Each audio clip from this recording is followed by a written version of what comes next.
Well, good morning. Happy Friday, 8 o'clock in the morning, Central Standard Time, the 20th of March, 2026. This is Risk Neutral Trading. It is my live journal, trading journal. Make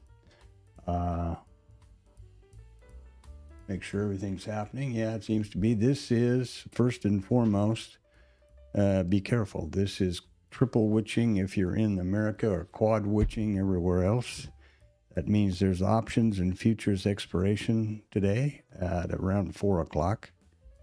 $5.7 trillion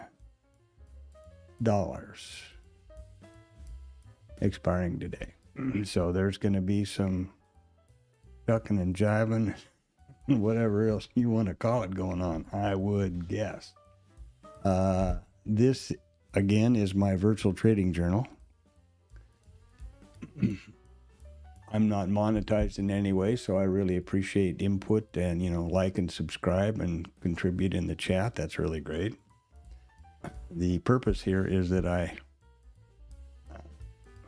hi, Panda. The purpose here is that I trade live on Bookmap. This is my live AMP futures account funded by me. However, I don't imply or intend to provide financial or trade advice because I'm not licensed to do that kind of thing. I'm just a trader like everybody else. What, baby? Stand by. Like everybody else here. So, we're going to have the open here pretty quick, and then this is going to be a pretty volatile day, I would guess. Back to that. There's a disclaimer in the description here, so give that a read. And bear in mind, as you follow along here, if participate, when I am anticipating a trade setup and talking out loud about it, that's how I'm able to input or get my thinking into the stream. Obviously, the video captures everything I'm watching, and the only way I can get my thoughts at the moment in the stream is this narration. So it's kind of complicated, but that's the way it goes. Okay? I have a commitment not to take any trades on the accounts off of the stream. That's why every trading day, the stream lasts for 7 hours. Now we're going to do let's get on with the reports and stuff. Enough of that, I think, I hope, maybe. This is Investor RT, which is my charting software, and let's have a look at the news stuff. I use basically two news sources. This is investing.com. I like the presentation of it for screens grabs and posting in Discord or whatever. Also, I appreciate that they are focused on typical, understood, recognized, old-fashioned, pick a word, economic calendar events. Non-farm payroll, GDP, PPI, Fed rate, those kind of things. And that's what you'll see in this calendar. You'll notice that the event title turns to a URL if you hover over it. And that will take, if you don't know what core retail sales in Canada are all about, you can click that link and go find out all about it. There's also earnings, which, we're just kind of winding that one down. That's good. We can look at what's going to be the news events for next week and those kinds of things. Now, both of these news sources you can filter for wherever and whatever you're interested in. Doesn't have to be here. If you're in Kuala Lumpur and you only want to know about the Nikkei, well, there you go. The other news source is Financial Juice. Similar calendar function to investing.com. What, Panda? Just relax. Cat's impatient over here.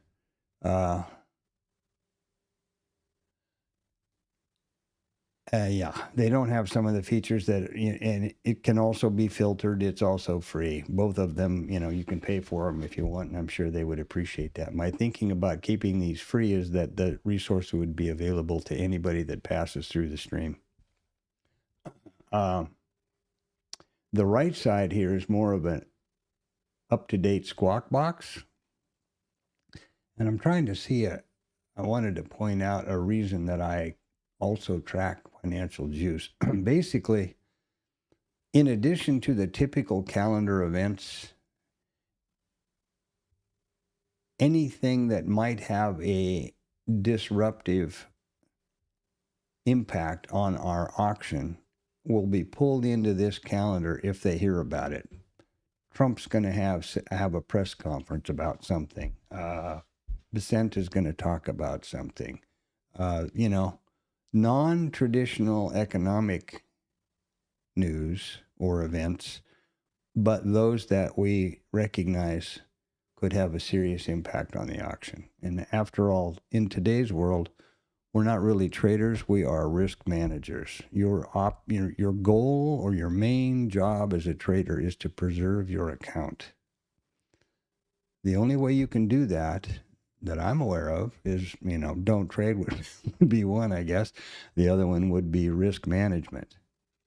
How do you manage risk? You can't manage risk or have a risk mitigation plan if you don't know that some potential risk is coming down the street. I know that non-farm payroll is going to be released the first Friday of every month at 7:30 in the morning Central Standard Time, and I've known that for 30 years. No problem. I can make a mitigation plan about that, and I'm ready. That's why I really appreciate Financial Juice. They will pull those things in, which in this current environment have demonstrated to have a very definite risk potential to our auction. All right, let's get on to the pre-market now. Enough of that stuff. This is Investor RT, which is my charting package. First thing first, notice that the header here of each chart has the chart name, which is meaningless to anyone but me. More importantly, the instrument, the chart type, the periodicity, and the session in every one of the headers. So if for some reason you're, want to know any of that information or aren't sure, there you go. I have two basic tabs that I have the same configuration. This is the MES, or the micro ES, the micro NQ, micro ES, and the mini ES. I also track the minis because I trade them frequently also. But right now I'm working on the micro, so here we go. This is my higher time frame or my micro composite chart, and it is a micro ES daily time frame and the RTH session. So each one of these candles is 1 day. Wherever they overlap one another, I pull a volume profile around it. That generates a micro composite VPOC. These high and low volume nodes, which are these red and green lines, I keep those restricted to just the most current profile. So here's yesterday, here's today, there's our micro composite VPOC. Red and green lines are the high and low volume nodes. Now, the high and low volume nodes push automatically to Bookmap, as do the session prices from IRT. And this is the market profile, which is just the ES, the mini. I don't switch it back and forth. I don't see the need.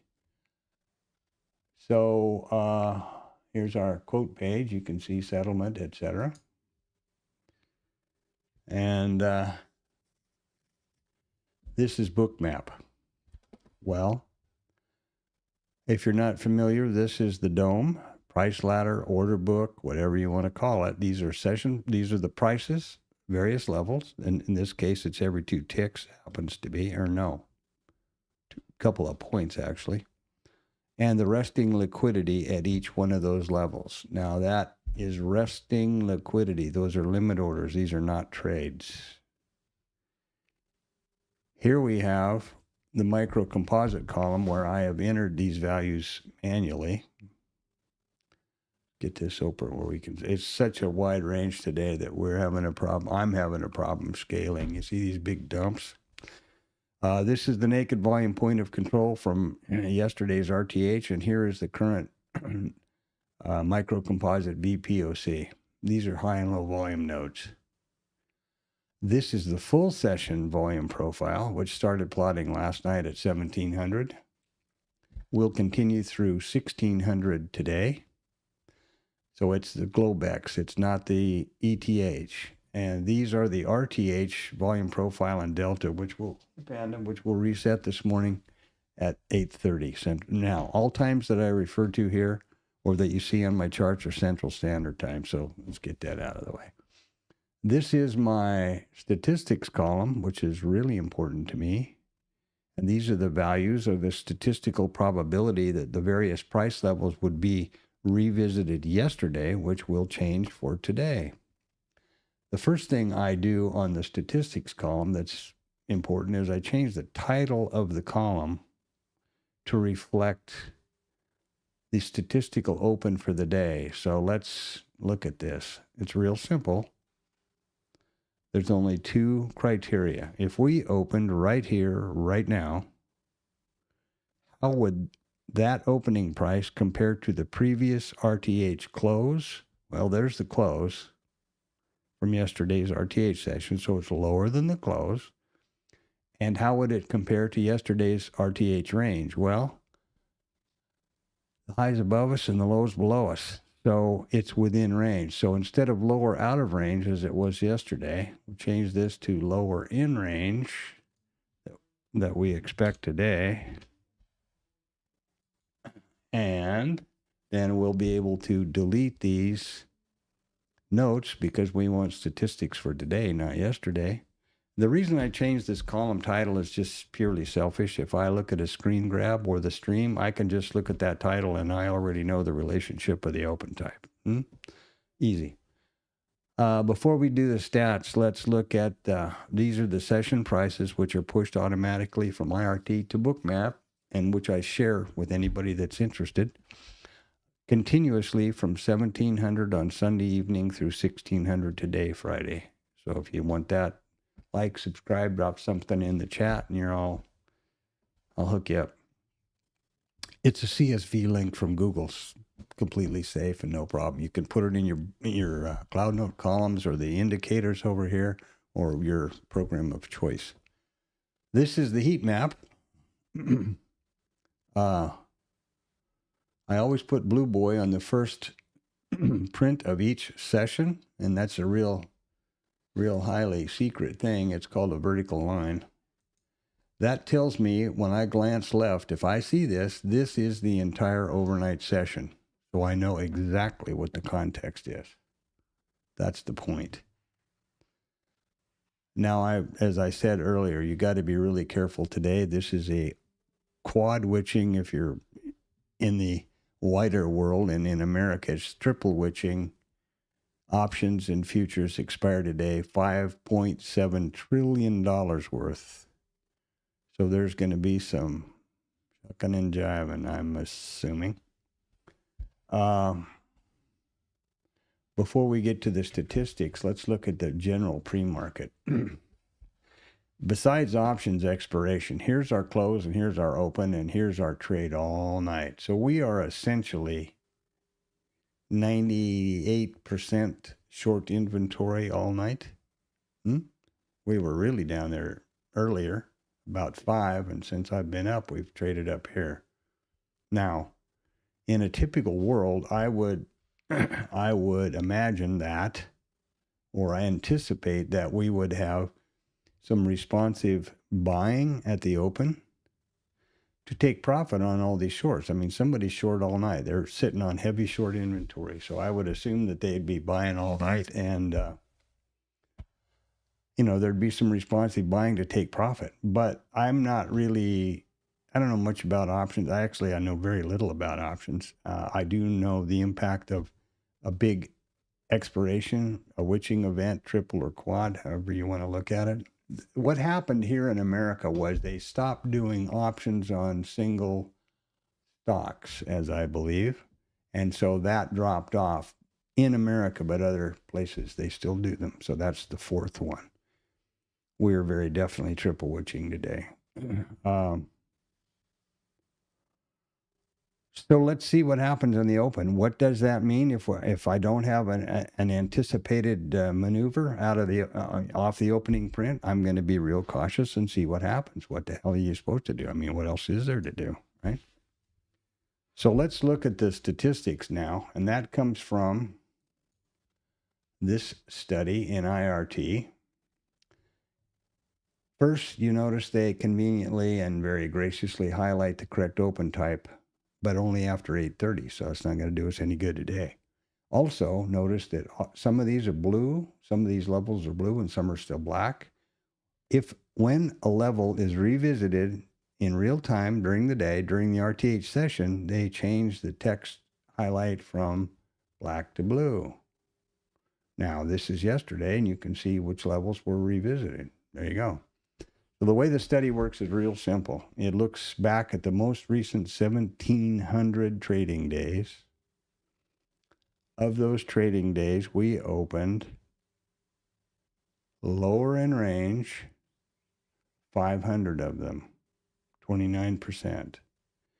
Of the days we opened lower in range, price revisited the overnight mid 83% of the time, and the overnight POC 81.2. Let's jump over here and go overnight mid 83.0%. This is so complicated. Watch close. There you go. There you go. And the overnight POC 81.2. There's the overnight POC.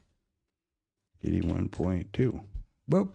Now, I don't think I did this right when I was talking about the heat map, but I'll do this quickly now. Notice there's no indicators on my charts or my book map. There is only a POC for the full session, it's kind of a muted yellow, and a POC for the RTH was a brighter yellow.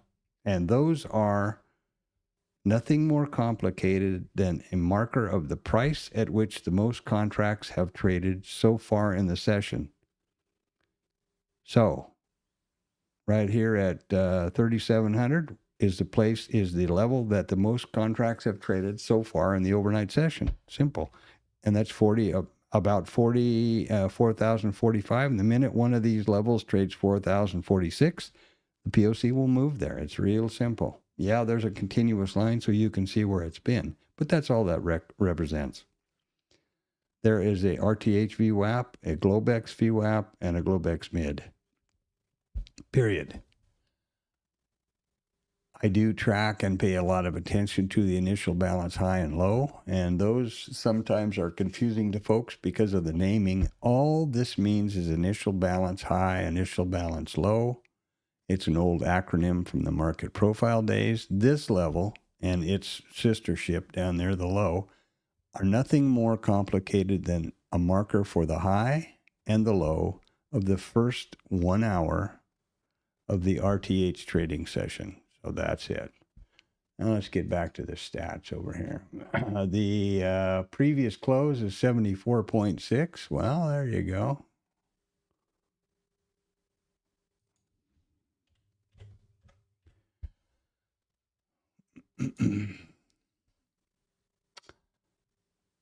IB high is 69.6. Well, there we are.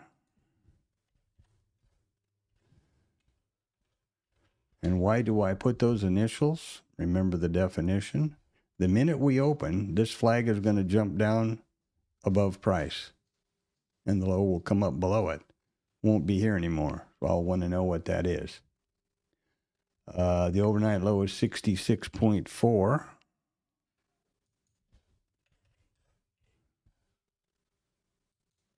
Whoop. And I'm off kilter there.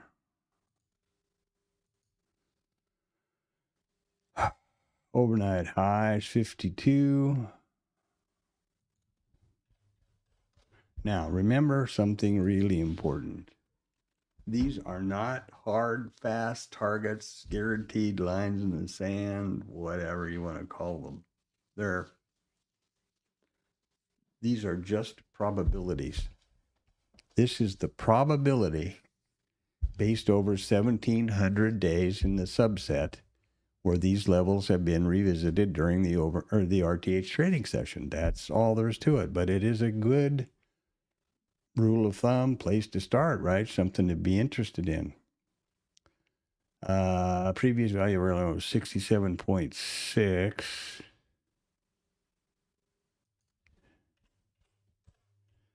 Now, the difference between value area low and high, or developing value area low or high, is as follows. The value area low and high are for the previous RTH or previous auction, and the developing is for the current auction. And now I've got to do something that I do every day at 8:20, which is called the T-Lab snap. And I'll explain what that is when I get around to being able to do that. Mr. Don't multitask very well guy over here. Typing and snapping and grabbing and, you know.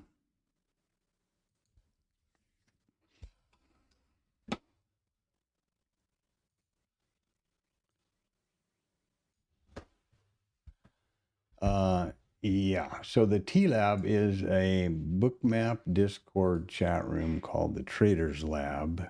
And every day around 6 or before, I post the numbers for the day. And about 8:08:20 Central Standard Time, remember, I post this chart or this tab, which has pretty much every number you might want, and, you know, naked volume, points of control, and relationship of several sessions for those folks in there that don't happen to have access to the same kind of charting.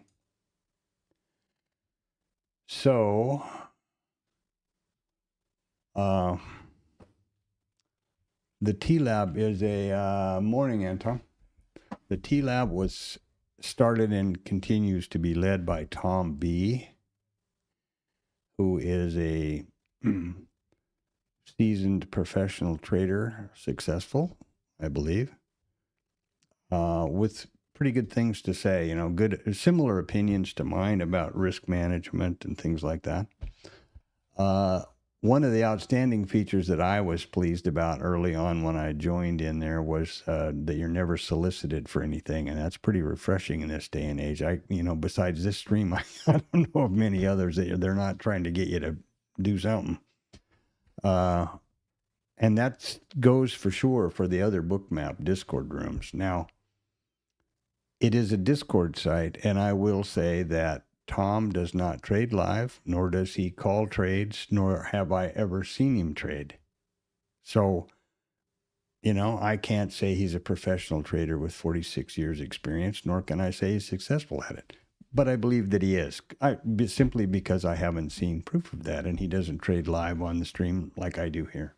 So that's, you know, that disclaimer has to be put forward because it's the truth. So there you go. Now it's 5.7 trillion witching day today. Again, it's a triple witching in America and quad witching in the rest of the great white world out there. 4 times a year that happens. And this is a biggie.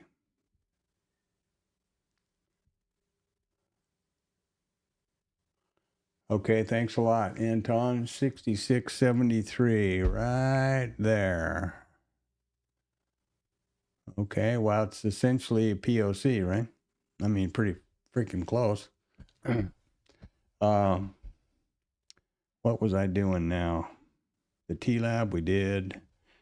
The reason for the stream you figured out. One thing I'd like to point out, too, for transparency is notice that I stream the entire monitor, not just the application. So you see any open programs, clock, computer clock, hours, minutes, seconds, and the date, which you can tie back to Bookmap or IRT. Okay. one thing that's probably pretty important to be able to do is trade with bookmaps. This is where I execute, as I said, the live trades with my funded account. So the way you have to set up bookmap to trade first is you click this padlock to activate the trade control panel. Boop, there you go. Then you select a method you will use to interact with the program or the application to trade with your mouse. The chart column is this active data column right here. The DOM, guess what? The DOM columns in both is, as you might imagine, both of them.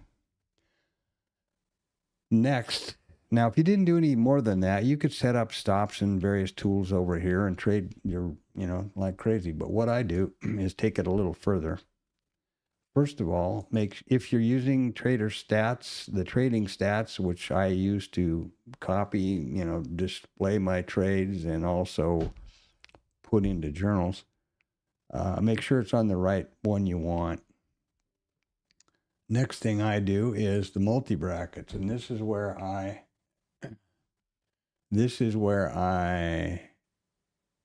apply the risk-neutral methodology to my trading.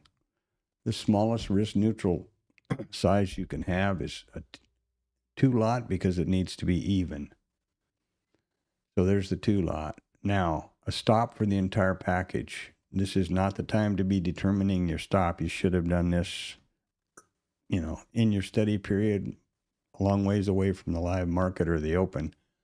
And my suggestion, the first thing you better be looking at is your account risk parameters. But let's say you figured that all out, and there you have it. Once these two stop and size is established, the first risk neutral scale, or T1, is for half of the package and for the same number of ticks positively as the stop is negative. The minute this first T1 is achieved, the trade is risk neutral.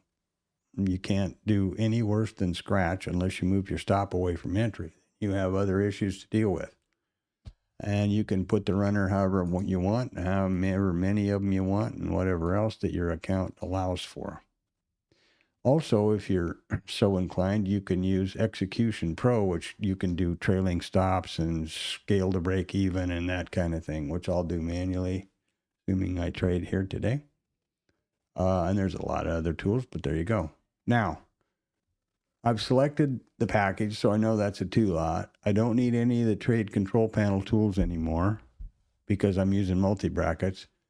So I have my metrics up here, which are reflected over here.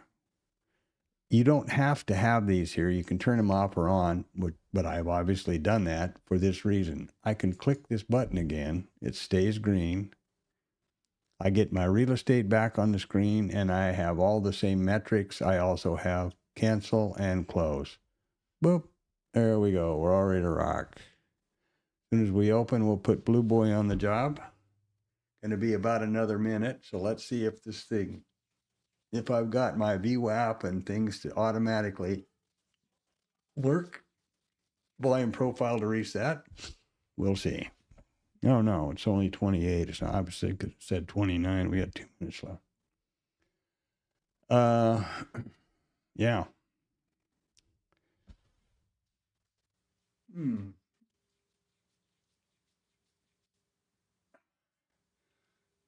My eyes are falling out of my head here.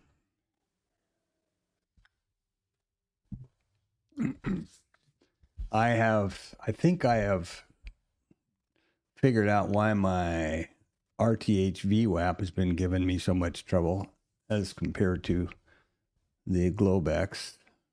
All I expected to do was restart every RTH session. I think I know what I was doing wrong, so I have got a temporary one that's going to show up green if I'm correct. And then I'll just switch it around, and I'll probably be bitching and moaning about the volume profile, but let's see what happens. This is the MCV POC and the naked volume point of control right over here. This is pretty scary. This is 3 and a change over here. These big swings are, this is 2.5 points between the levels here. I tried to keep blue boy in view and high and low swings so that I can have a good understanding of context. But these big moves prevent that from happening.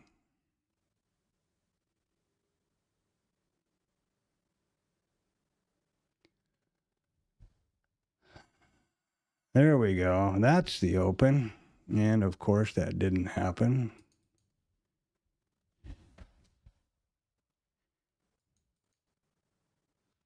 Well, that's pretty close, I guess.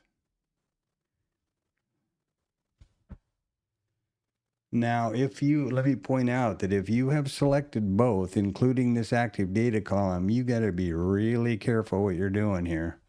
If I wanted to put Blue Boy over here and I accidentally got the wrong button, I'm in a trade or an order, whether I wanted to or not. And I don't see that green thing starting out yet either, so that's pretty annoying. What I'm going to do is widen this out so that I can get Blue Boy going and be away from that. Look at that. Holy crap. Did you see that?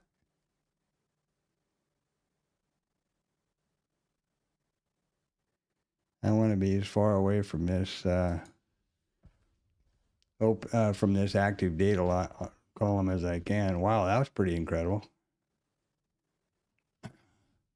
Well, I don't see Blue Boy, even that green thing here anywhere. This isn't working exactly like I had it figured out. Holy smokes. Well, they're off to some pretty robust price swings, it looks to me like. Next thing I need to do now is change my charting to RTH session so that I have some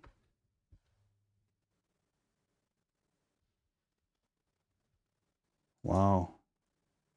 That is some volatility there, boys and girls.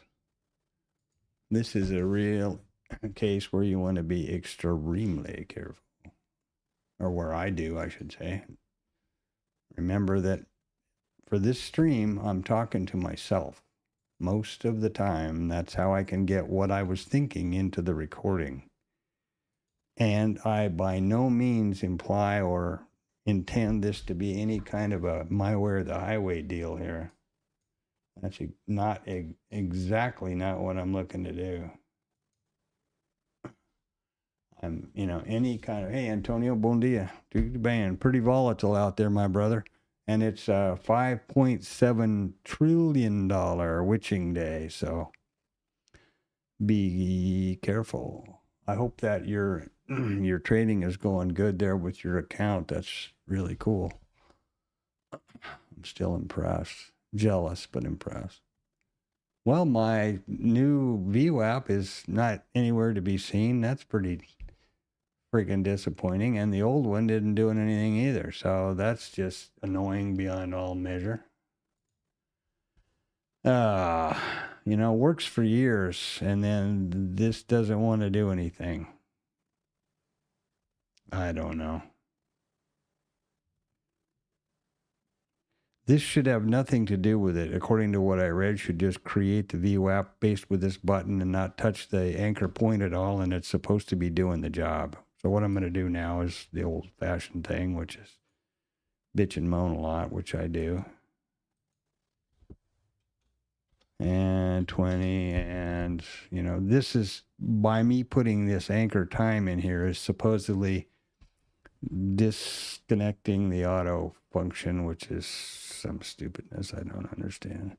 And, let me point out to you that the Globex one has worked perfectly for over a year. So, and so did the RTH until the time change here the other day. So anyway, I guess if that's what I have to do, well, too bad for me.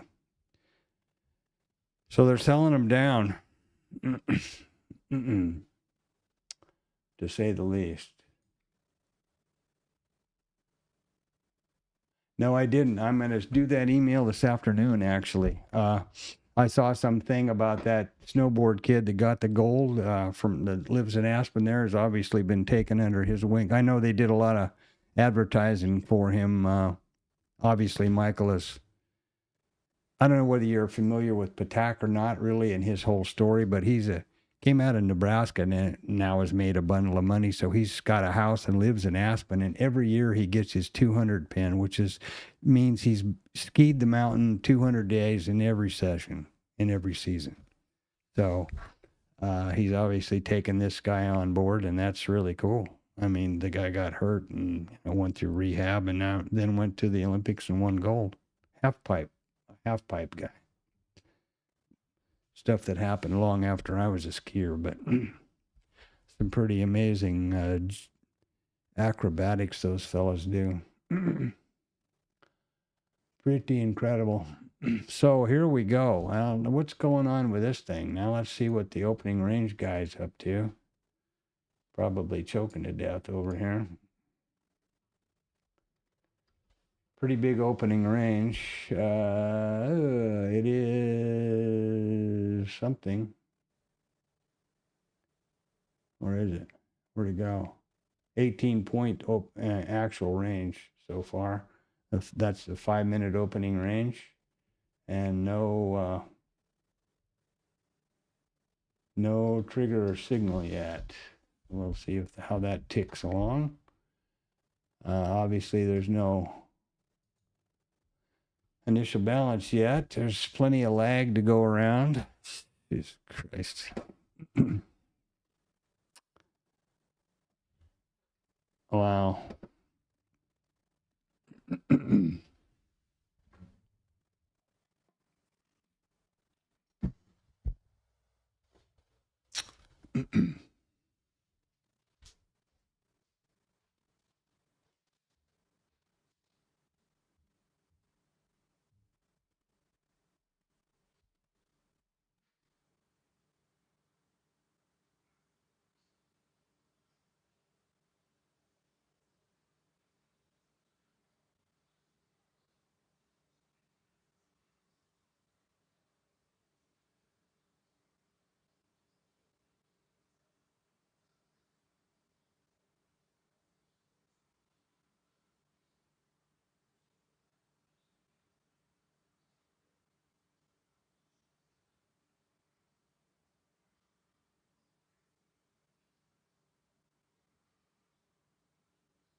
Antonio, one of the things I haven't done yet, which I need to do beforehand, is confirm, and maybe confirm that they are actually supporting Rhythmic and all those other platforms again. So, before I would to approach them about that, I need to know that part. And I believe so, but I have to look. And to be honest with you, I've just been lazy.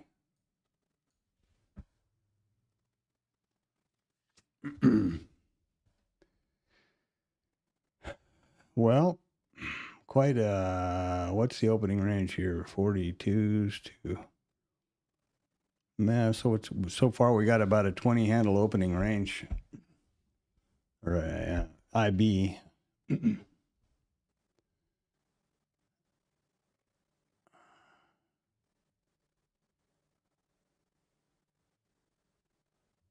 And of course, if you're a rear view mirror guy, you knew very definitely to get short right here, and then you're just got your feet up, and you have your day made.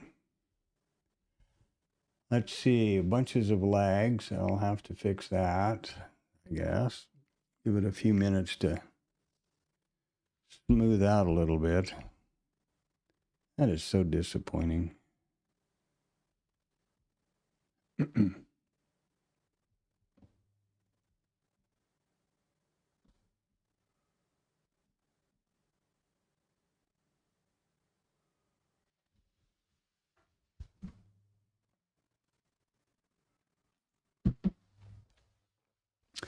Yeah, that makes two of us. The only how the hell did I see that? Where did I see that? It was an email, I think. Yeah. Anyway, me too. Yo también.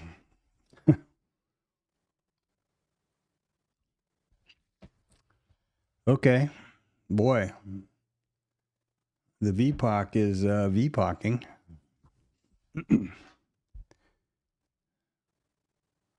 We smacked out the overnight volume point of control already.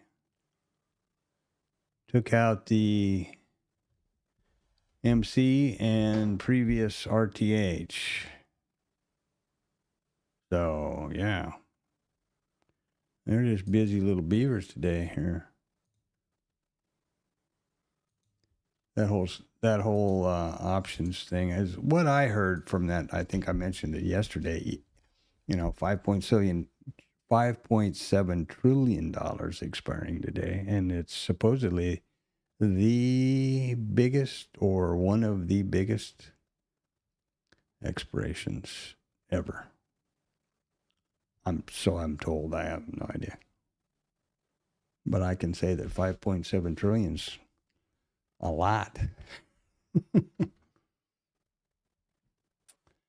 A lot.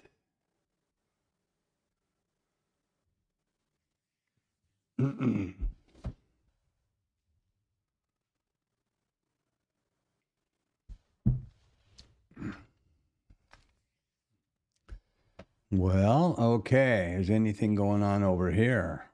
No. Quickly, what you know what I don't think I did was send this to the chart. Well, maybe. Hold on. Let me make sure about something here. Ah, see, there I am being dummy. I already had it here once upon a time. Yeah. What this does is the breakout or the signal. Come on, you son of a bitch. Sorry. The signal is open inside, close outside of the IB of the opening range, whichever one of these levels. That's as simple as it gets, and that you can see that right here. And then the trigger is that it opens outside, wicks into the range, and closes back outside. And you go trade in that direction. I mean, it's if by any chance it's reasonably valid, it's about, even I can keep up with it. It's that simple. I've restarted. This is just no good here. I've restarted IRT one time. We're still got a 15-second lag. So this is just stupidity. As always, be cautious. Have your setup, trade a vetted setup, and Tom's got all of his levels all fired up and ready to go, and that's the way to do it. Have done your homework and be anticipating where you're going to trade. One of the advantages of, I didn't do any of my little stuff here. There's the open. Okay. One of the advantages of trading vetted setups and actually doing your homework properly is that nothing is a surprise.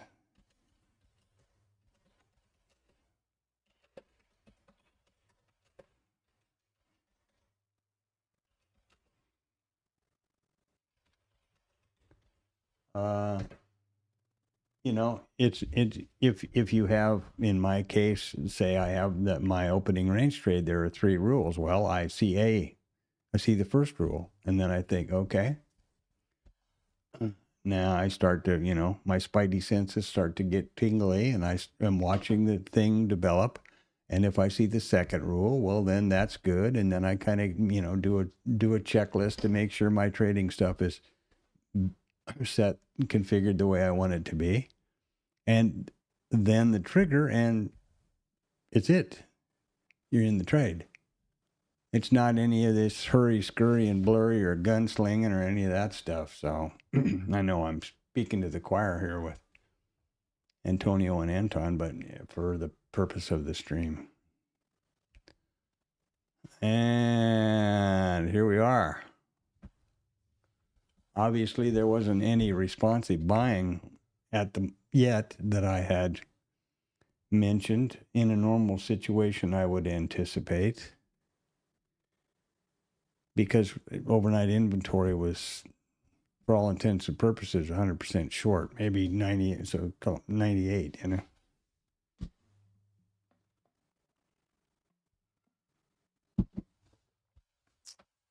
Let's see now. Jesus, look at this noise. What's going on? We got a bazillion over a gazillion volume going on here, or what? No, nothing. What's this crap? Huh. 6.25 points average true range on a 1 minute bar. So if you are in, as I am, with a risk neutral 2-lot package with a 3-lot 3-point stop, I better be pretty freaking good at my entries, eh? Or, you know, consider that. There was a conversation on Static yesterday, actually, with Harry had pointed, apparently Tom mentioned something in the T-Lab, and Harry copied and posted it about, you know, in this extreme volatility, you better be sure you're adjusting your trade parameters and that they still fall within your risk parameters. Otherwise, you're pissing in the wind. And that's good advice. Or, you know, or you've got laser entries, which I don't for sure, and I'm not sure who does.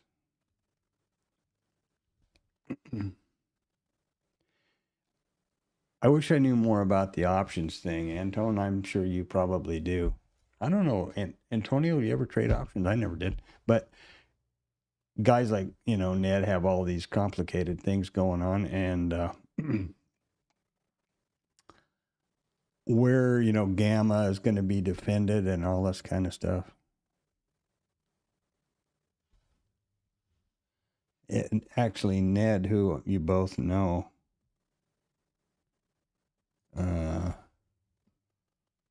sent me something the other day.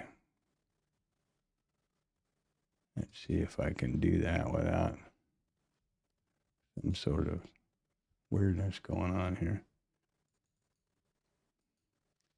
This is his map that he keeps up every day, and why he's always pinging me about my levels being correct. Color coded by the, you know, in order of importance, apparently. Pretty complicated, huh? But you see gamma and all these various things going on. So, yeah.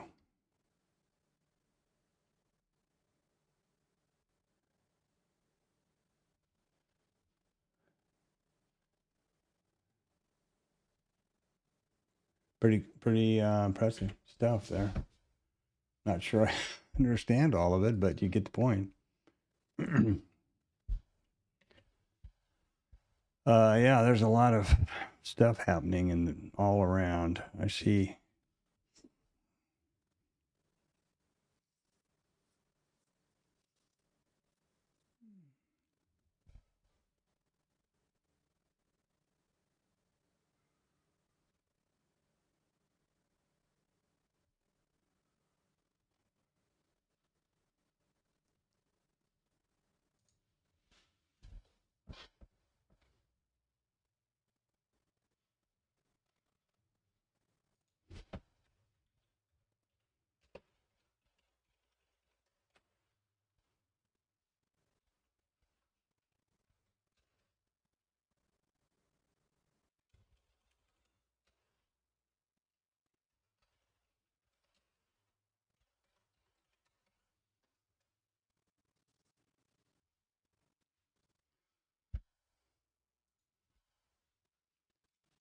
Oh man.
Well, there we go. There's a breakout. So there's the first breakout signal, if assuming that it closes outside there. I need to change maybe these signals to on bar close, but anyway, I leave them like that to give myself a heads up. So if this closes out here into the next bar, then that's the first. That would be the first one. And what the system will do then, and then assuming it, then it'll look for the trigger. Oh yeah, shut that off. Then it'll look for the trigger. Now we've opened below, so that's a good thing. We've opened out of range. It needs to wick in and then close out, and then it's a trigger. At that point, it would go. It would enter at the close of this bar. The stop would be mid range, halfway between 50%, and then the T1 would be that risk, and then T2 again the risk. So you could find yourself really quick with a lot of risk on, depending on the width of the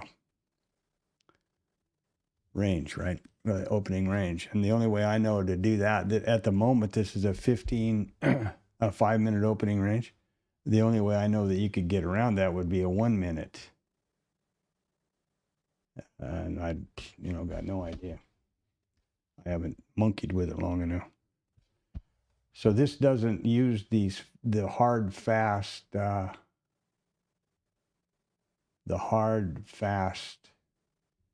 stops and targets like I normally set over here. It uses calculated stuff just to see how that worked.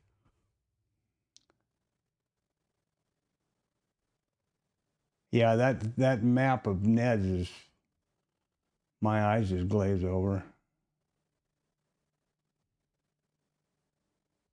Yeah.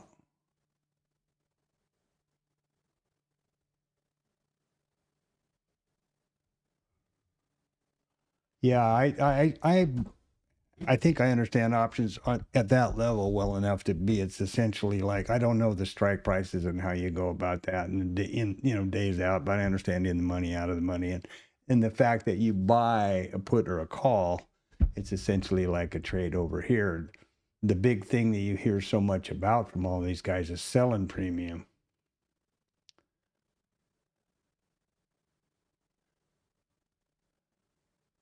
Which is, a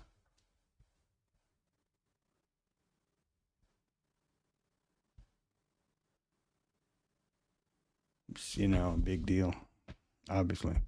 I think you can get hammered real hard. Funny how things stick in your brain. Once a long time ago, I was doing a intensive thing or whatever with Jim Dalton, who ironically doesn't really ever trade futures anymore. He trades options and short expiration or daily options. I guess maybe like you do. And I'll always forget. He made it real clear to repeat 2 or 3 times and never sell options. And whether that's true or not, I have no idea. But it's stuck in my brain.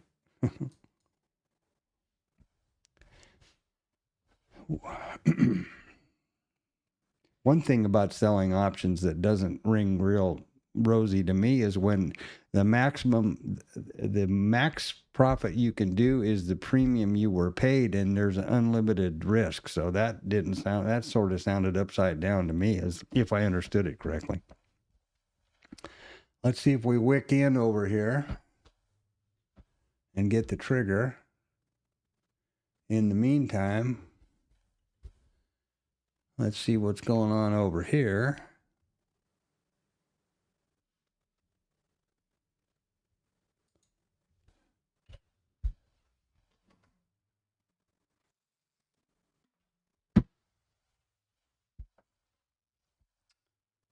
Whoop, am I in the right window?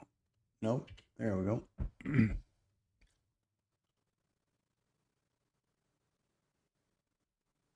Well, yeah, selling a covered call, that's a different, yeah, I understand that one too.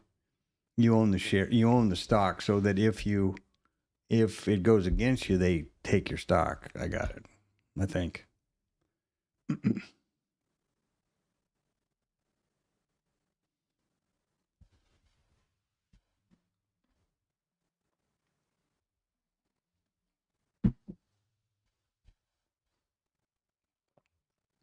It sounds great. I mean, selling premium, and it's a regular income and all that stuff. And there's people all over everywhere that tell you they know how to do that. If you want to listen to it or believe it, or, and I've had to have quite a change in my thinking, because I grew up in a world where your word was your bond, and I've seen, ranches bought and sold on a handshake and stuff like that. But this, so typically I always assumed that it was the truth until was proven otherwise. But I think in these day and age, especially YouTube and this trading world, you better start the other way. I think.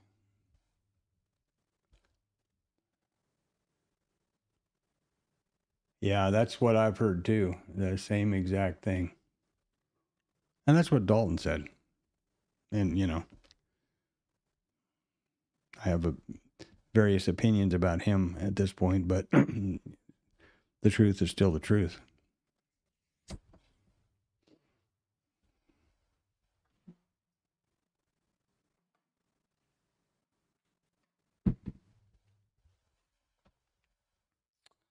March the 20th. Jesus, Christopher crap.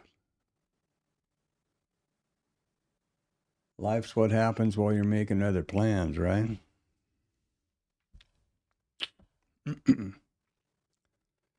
Well, it is going the other way. No triggers on this thing. And down we go. There's the previous low.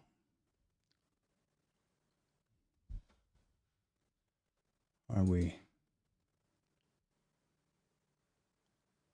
She's still got a horrendous lag going on here. I don't know whether to reboot the damn thing or what.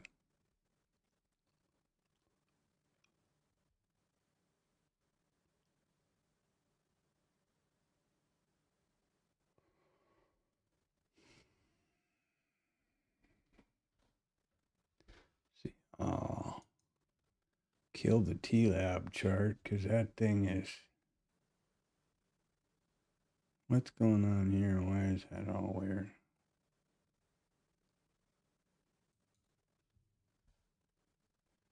That thing sucks up a lot of resources.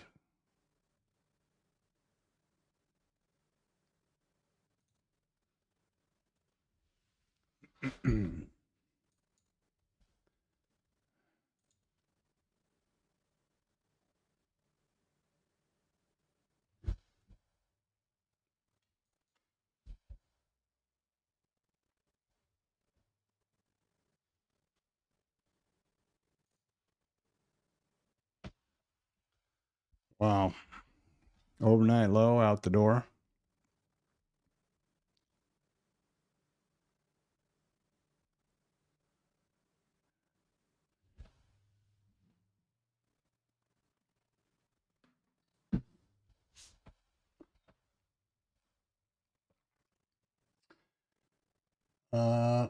So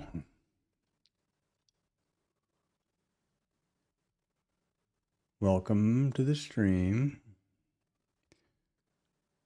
Like, subscribe, drop something in the chat. You know, I'm sure Antonio and Anthony get tired of hearing me yap all day long. But this is my virtual trading journal, and it is by no means intended to be my way or the highway. So the input and suggestions and, you know, criticism and are you out of your freaking mind stuff is appreciated. Blue Boy's on the job. This is just a real expensive indicator here. It's called a vertical line. But it's really, I really lean on it a lot, I've noticed. If I can spot it on the left over here, I know that I have the entire session so far in view, and that means I know context. Antonio remembers very well when I used to keep these on 5 minutes down here and use the migrating VPOC flags right there. The idea of that was that I would see where VPOC had been, but I wasn't clever enough when I started that to number them sequentially, right? So you see a bunch of flags here, and well, that's a big help. Where the hell, who came first, the chicken or the egg, right? And I find now that as long as I can, I keep the session in view like this for context. And then, of course, when it's, you know, you anticipate a trade setting up or some of the rules start to apply, then you can zoom in as tight as you want to get. That's the plan.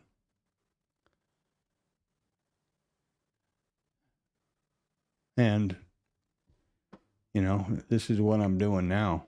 If I discover or somebody suggests and I verify that trading with Ninja Trader and using point and figure charts is the way to make money, that's what I'll be doing. You know? I always liked the idea of point and figure charts. First, there's one outfit in London that does them properly. I can't think of the name of them now. I used to subscribe to it. Anyway, data something. But it's a longer range thing for intraday. It's pretty spooky.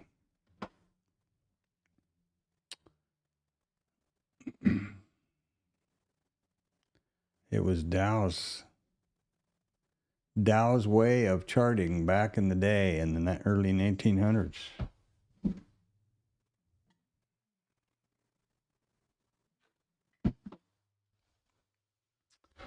Look at this stuff. And I'm sure Furs and the boys over there, P-Lab, are just trading the living bejesus out of this thing. Good for them. He seems to be doing pretty good, I hope. Seems like a hard-working, focused, nice enough guy.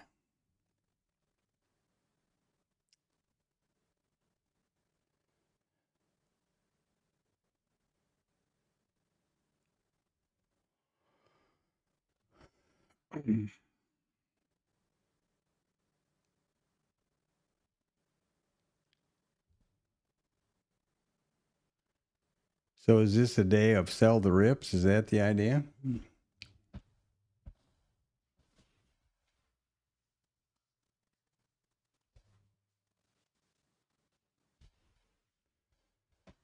Man, this gap won't go away. I don't know what their lag story. I guess I'm going to shut RT off again and see if it comes up. See if it comes up roses. It's kind of surprising because unless this is, I mean, really?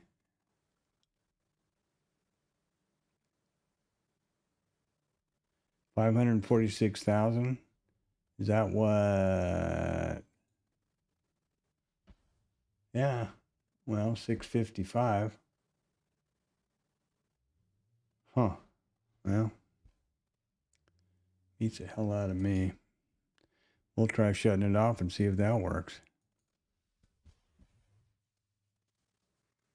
I'm going to take a look at your ASTS or ATAS, whichever way it goes.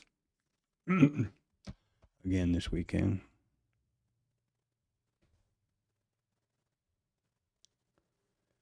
Traders price in 50% chance of Fed rate increase by October.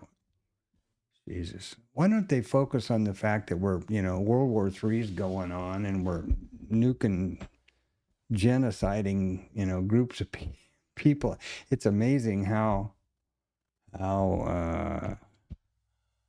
whether this is just, hype, or are they really that concerned about a rate cut for the overnight lending rate, irregardless of the world, the mess the world is in? I find it hard to believe. I find it disappointing, actually. Like, focus on something else, maybe. Did you hear where Pete Hegseth, the director of war, whatever he calls himself, he wants $200 billion to continue the Iranian excursion? And when some reporter asked him so much, he goes, well, it costs a lot of money to kill bad guys. Wow. Pretty, and Trump says no boots on the ground, and we're sending thousands of Marines to the Middle East.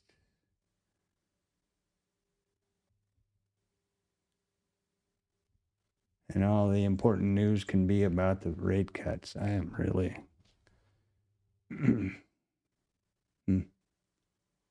disappointing, I guess, is the best thing I can say. What's Ground News got to say?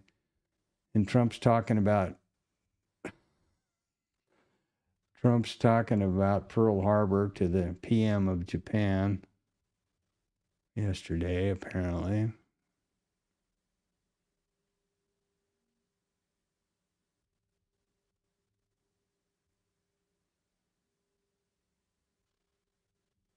Wow.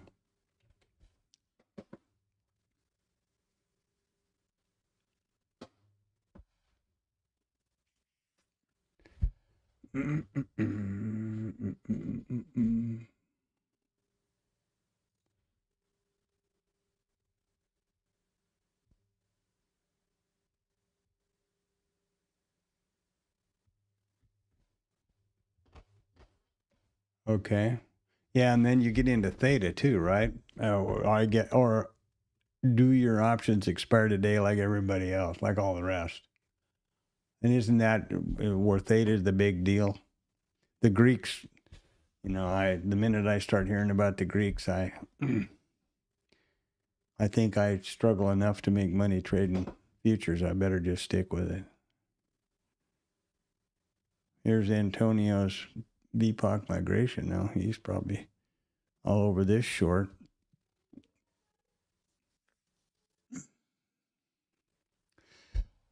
One reason, what happened here? Oh, yeah. I'll say one drawback to trading live here on Bookmap with my funded account. I don't have a SIM account. I can't just say, well, today I'm just going to trade this SIM, and every time VPOC migrates, I'm going to go in that direction just to see how it works, see if it works. So the only way that I can backtest or vet any of this stuff or get an idea about it is to either wait until the day's over and trade it on replay, or figure out how to code it up so I can backtest it. That's one disadvantage, a big one.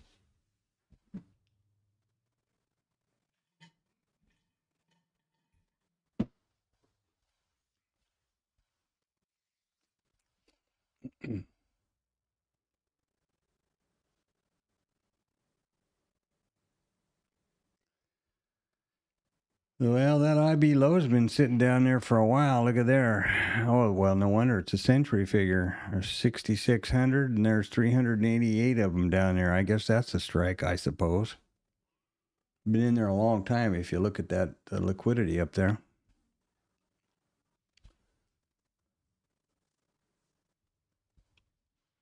So IRT's back up. I'm not going to use the L word. We'll see what happens. I need something to drink too, so if you guys can trade my stuff and get me rich, I'd appreciate it.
Ooh.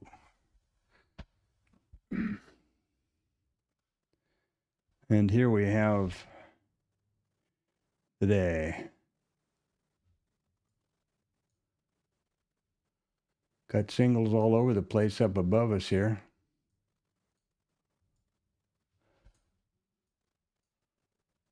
These have been tapped out. We got one lurking still up here at 14. One bunch of them.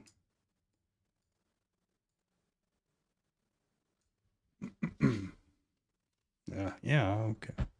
Amazing I had it on the right window.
Well, there's a naked POC from sometime.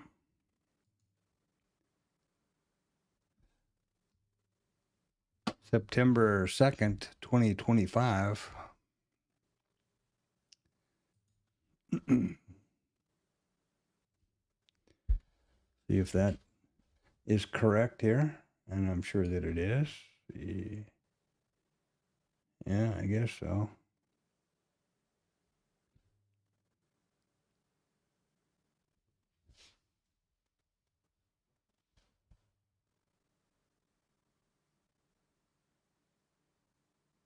Doesn't look so.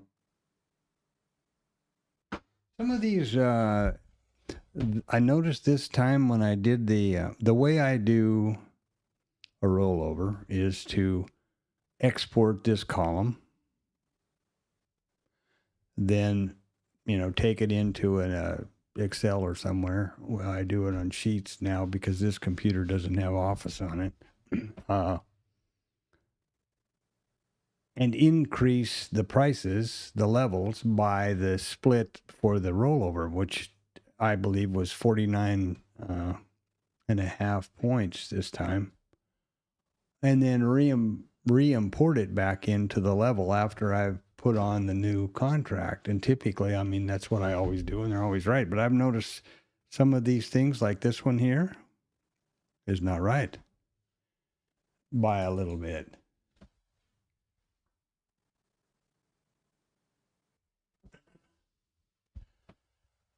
And this is a possibility that I just screwed up and never took that one off, but let's try to look here.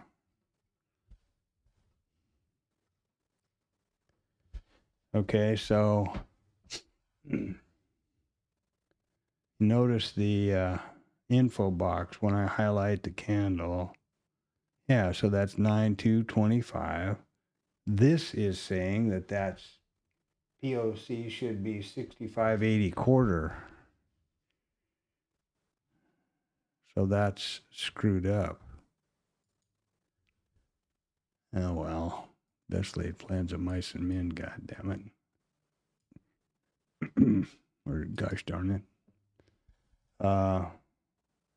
And up here was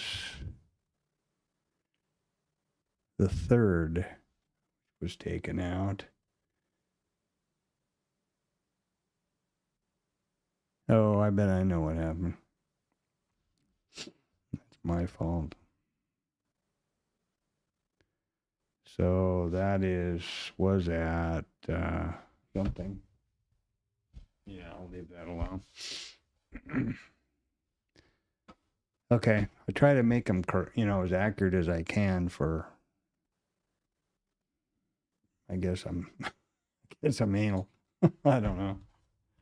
Who cares what happened? I guess who cares what happened in September 2nd last year, huh? But here we go. Those are the kind of things that are important. Like when I do the T-Lab snap, I want to try to make sure that that stuff is accurate.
Well, nothing on the, as expected here, nothing on the OR front, so blow that one off for the day.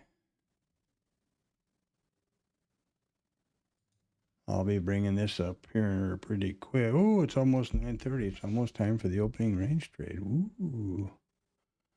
I can't imagine that that's going to be very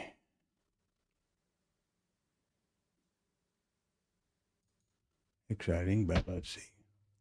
Let's see, huh? All right. First and foremost, let's get rid of this.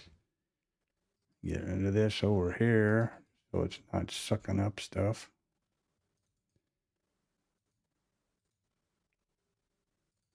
There we go.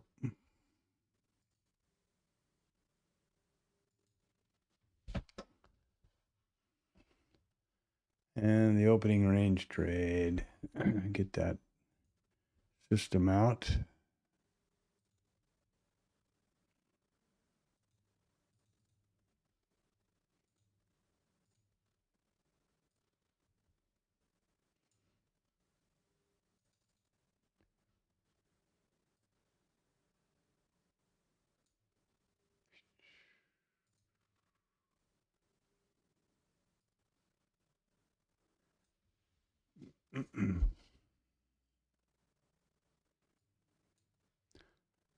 Okay, I'll put this across to the chart.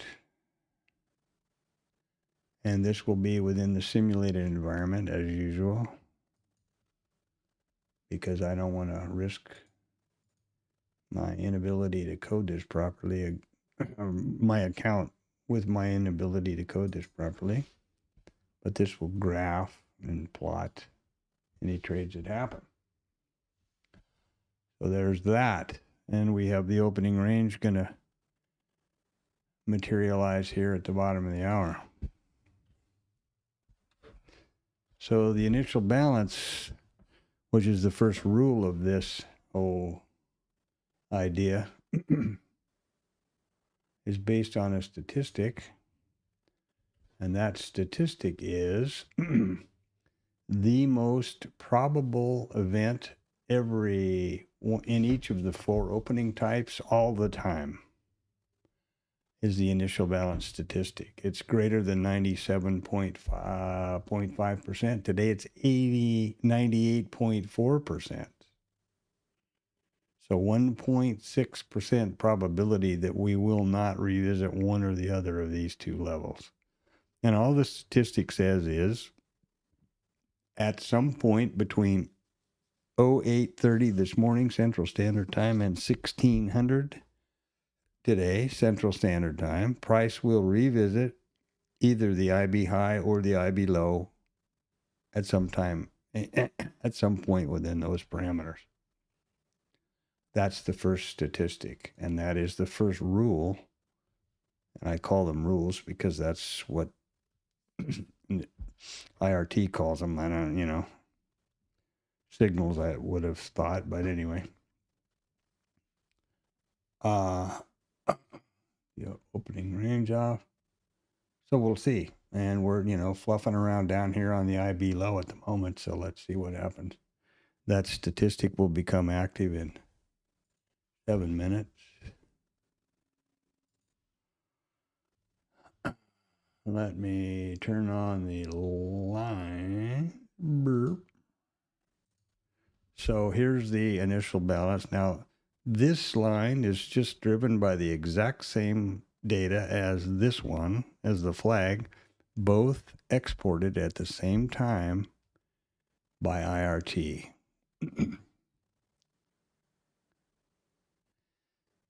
And at 9:30, the pullback, continuation, and trigger zones that I've used as rules in that system will materialize over here in Bookmap, just so I can try to trade it.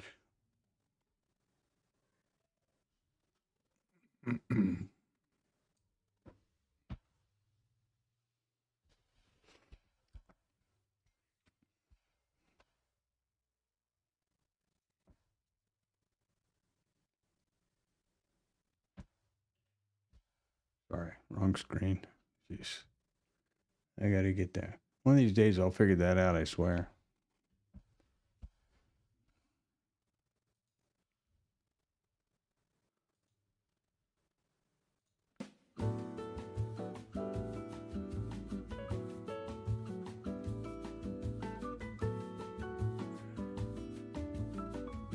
What the hell is this? Oh, wow. Here's a news blurb that didn't get picked up by by Financial Juice. Trump's, got a microphone and a camera here. So, caution. I guess it's the bottom of the hour, maybe. Typically, these things are pulled in, as I said in the pre-market, they're typically pulled into the calendar, but this slipped by everybody, I guess.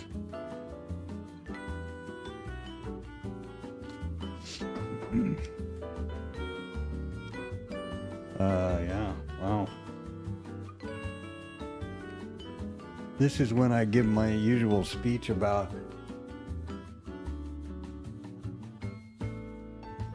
I highly recommend not trading in anticipation of the initial balance levels or the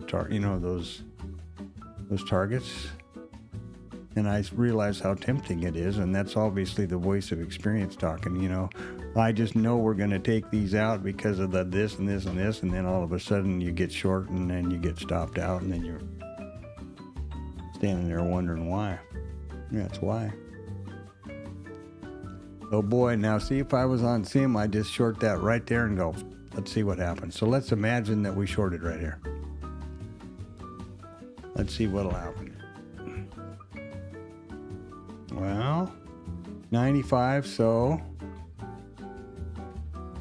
98, and it's a stop with the standard 2-lot risk neutral package. And there you go. Boom, stopped. Some more stops. Yeah. That's what usually happens when I try that. So that's why I don't.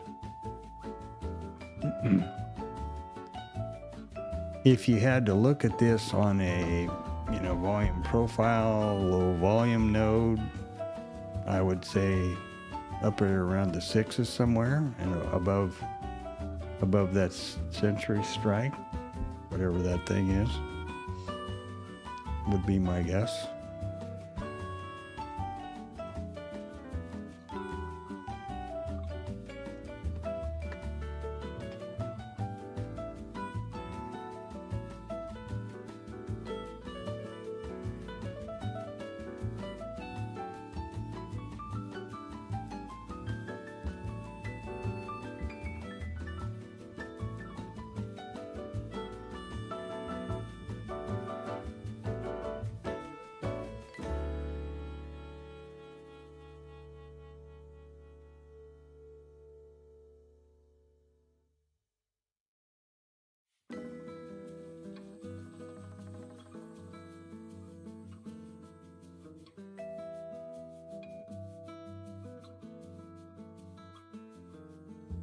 Well, there's spring breaks over this week, so I'll be back on the school run story Monday. It's been kind of nice, I gotta say.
There we go. It's the IB time. And here you go. And here you go again. Not funny, but I can just hear everybody moaning that got stopped out.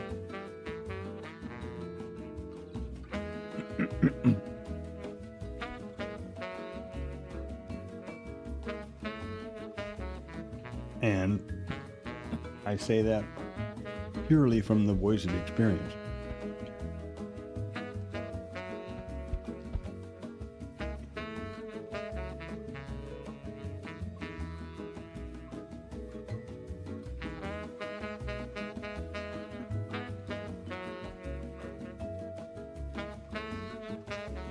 Now, will they go up here and do what is referred to by the collective as a price check at aisle 3? Maybe.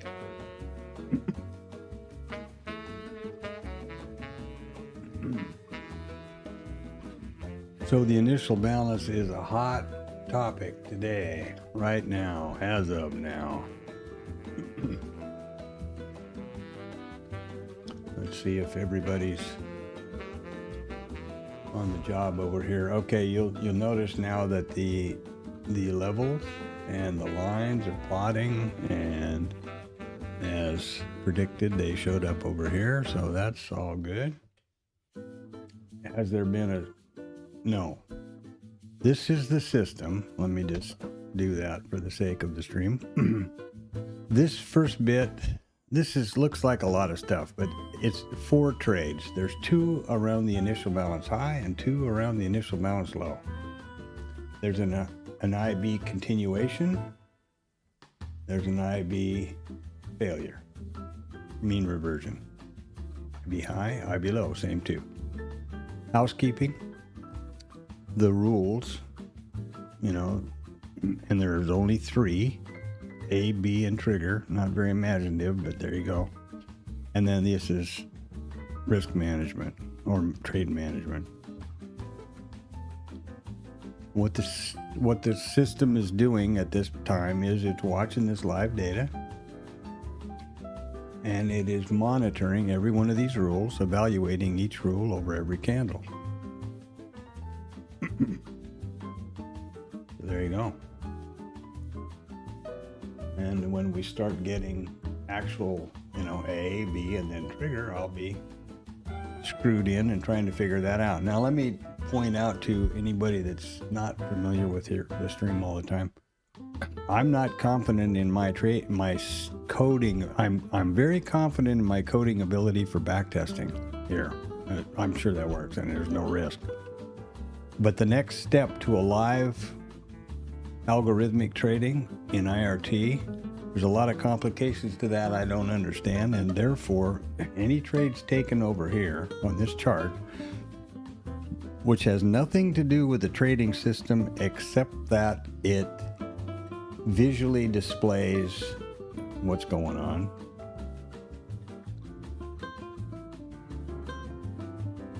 Any trades are taken in the IRT simulated environment. And then the way I am attempting to forward test them in the real world. This is forward testing in a sense, in that it's trading these over real value. But what I try to do in the actual market then is to, because we've got this all set up to trade, I try to take the exact same trade manually on Bookmap. And it's as inefficient as you imagine and as it sounds. But that's where I'm at. So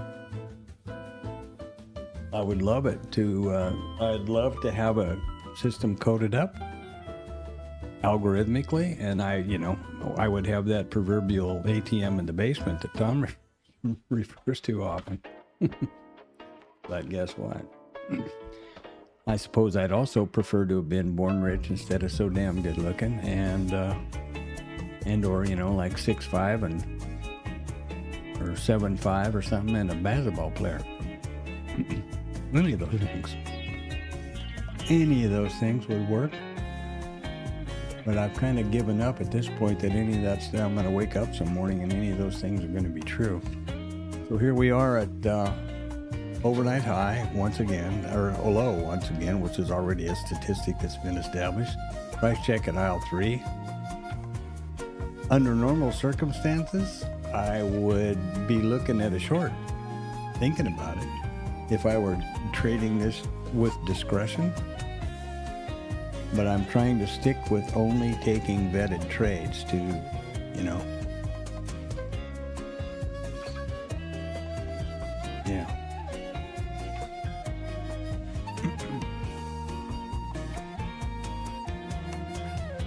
And in reality, it's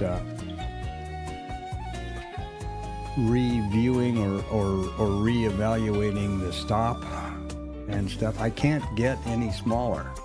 I'm on a 2-lot micro, what else can I do?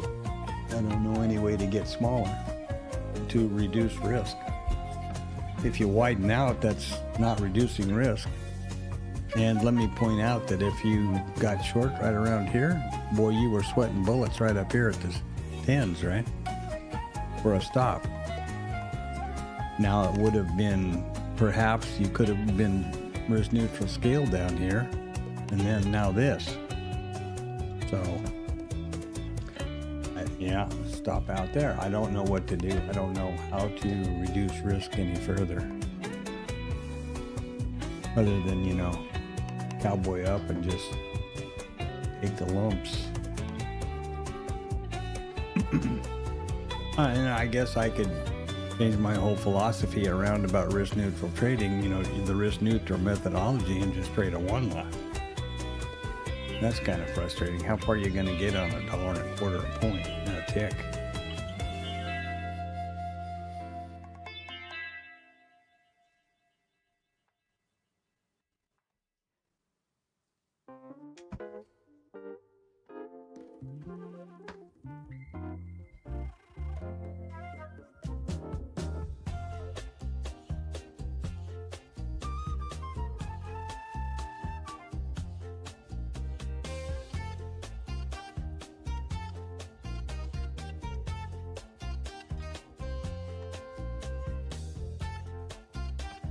And now it rolled over, and there they come.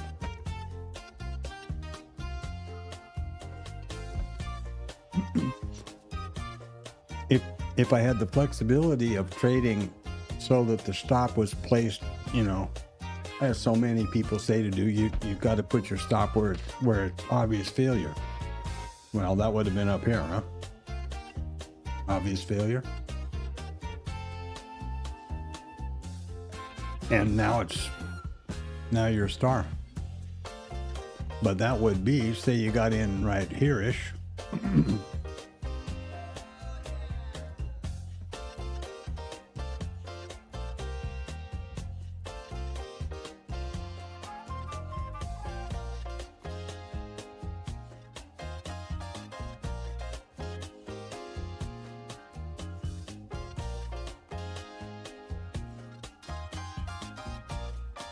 Sorry about that. I'm so surprised when my phone rings, it takes me a minute to figure out what to do. And I get 2 calls, basically 2 people, and that was neither one of them, but it surprised me, and I made a mistake of saying hello. It's all spam. Crap.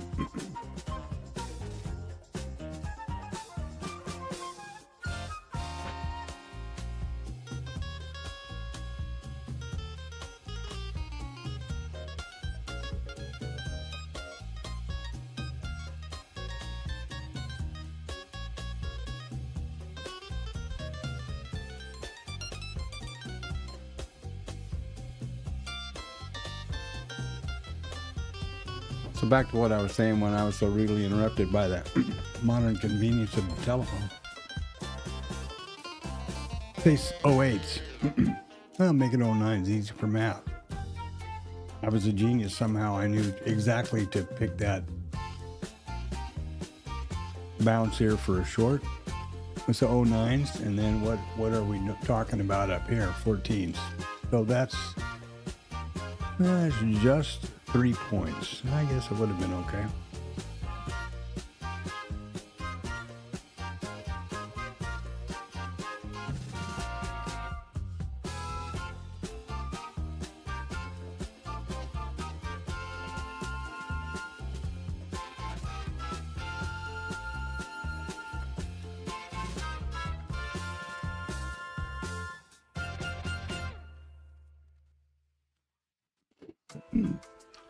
I need to do something. That's for sure. I'm all ears, boys. Speak up. All those great suggestions.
Up on these VWAP bands, which are interesting.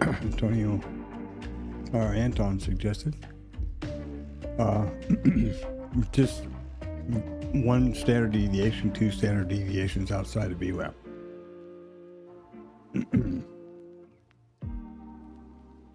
Unfortunately, I don't know how to, maybe in color settings.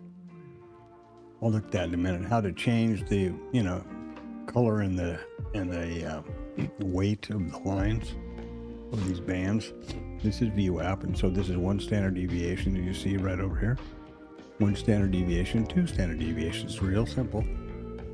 Just common stuff that people look at for thinking about return to mean reversion kind of stuff.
busy talking about stuff. I hope I was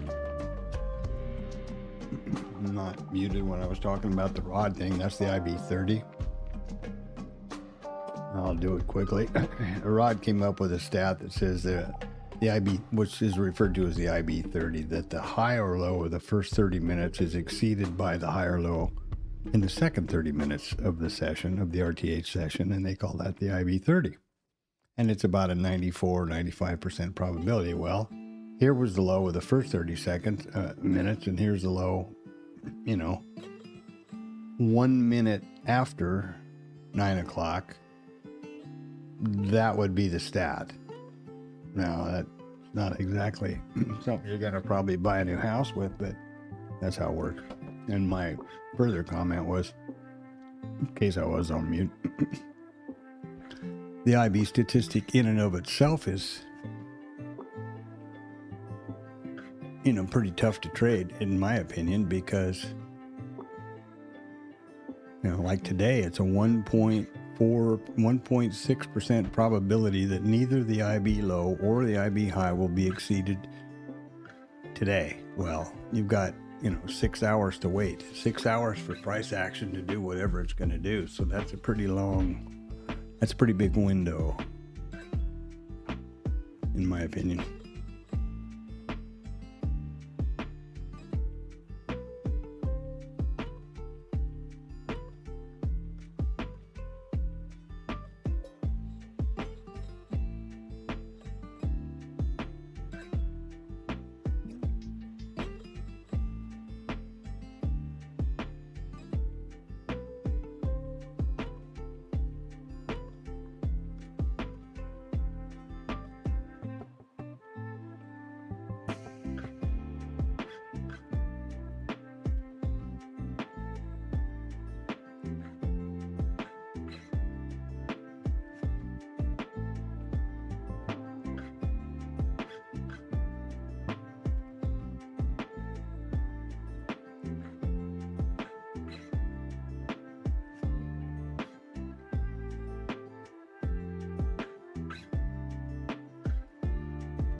Lots of lines here on the chart, on the book map.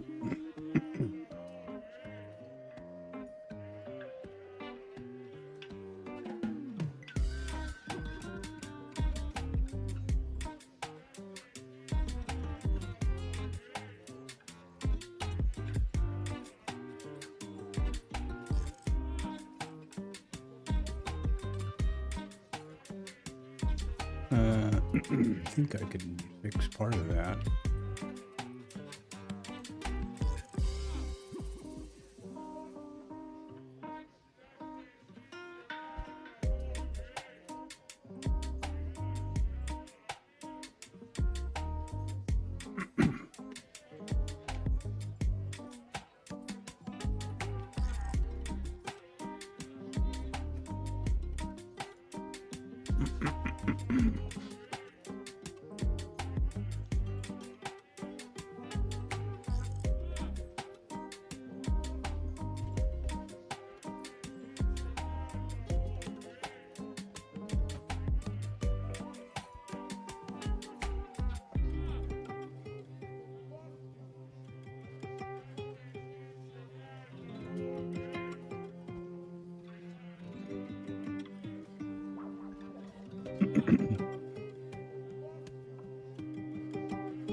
Oh, there we go.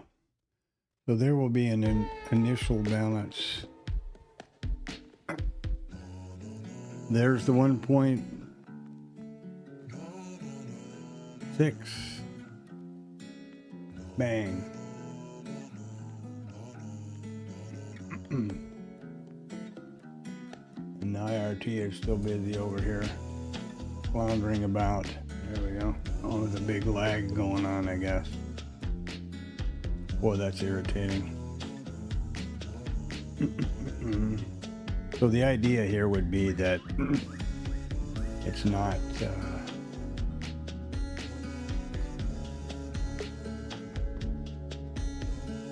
reflecting properly, but this is, let's look at Bookmap. This is the initial balance. Here is the continuation zone. Here's the pullback zone.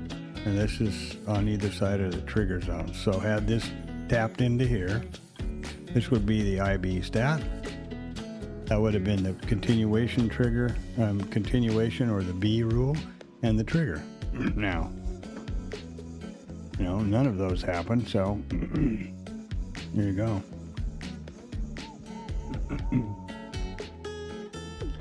Another way that I do that sometimes when I get all discombobulated over here on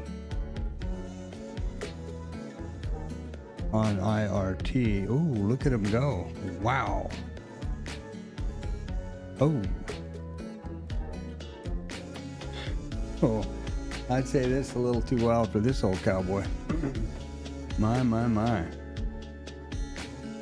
Look at there.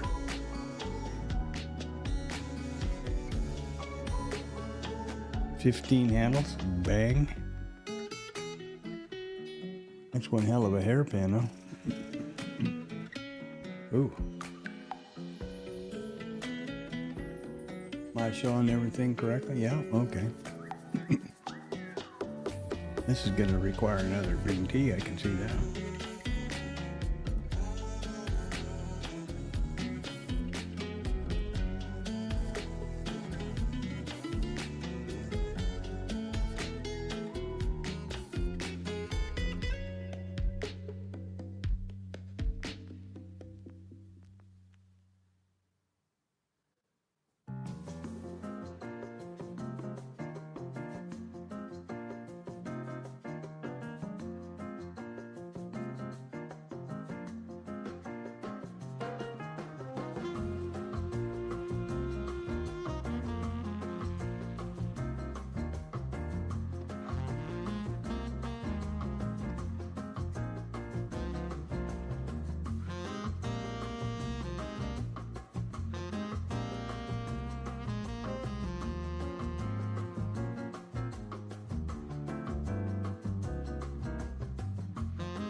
Wow.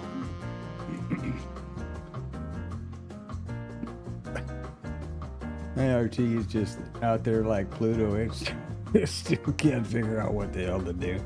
There we go.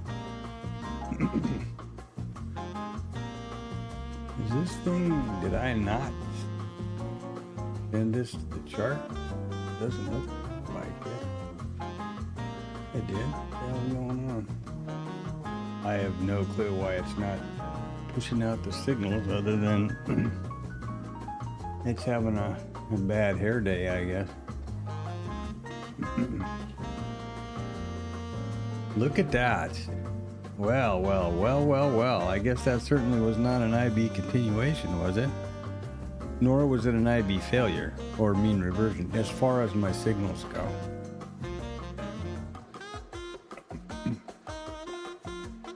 And that means, you know, nothing to anybody but me.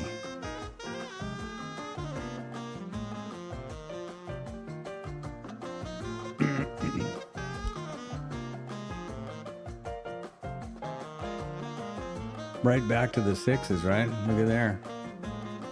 Right back to that century. Beauty. So I guess that's the strike they're defending, or whatever you call it. Whatever you option types do.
Boy, they are doing the wild thing today.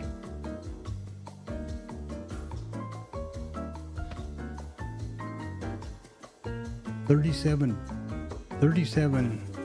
I'm sorry, 30 points there in 5 minutes or so.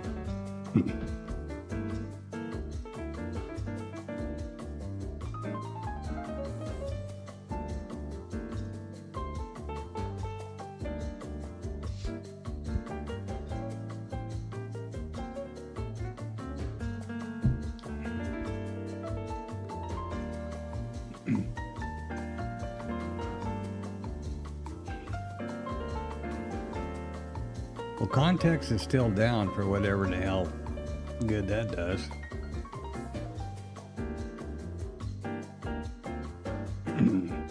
Here's my VPOC migration. Now, I guess one of the problems I have with the VPOC migration is I always notice it and start thinking about doing this way too late. Here was a good one. Here was a good one. Here's the typical one. And this wasn't so red hot over here either. And, you know, remember, this is just rearview mirror today. And I'm sure there's a whole bunch of boys that are making money, and there's also a whole bunch of them that are crying their eyes out. And that's to be expected. Remember that this is a zero-sum game. Every time you make a buy, somebody has the equal conviction to sell. For every trade, there is a winner and a loser, a buyer and a seller. So, yeah.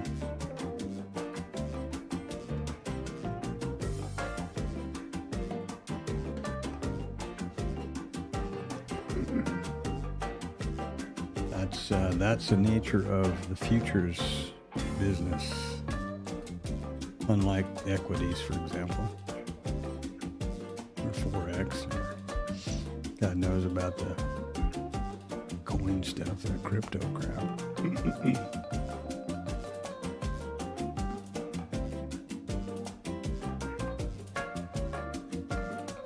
Looking at this mess on the bar trade, just a bar chart, looks a little more orderly and a little less random to me.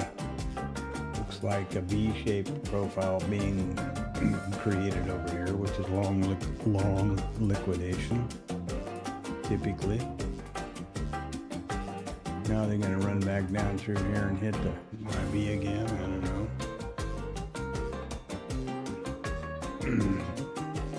The reason that this was not an A signal is a little finer rule that I have, which says this was very definitely a signal bar.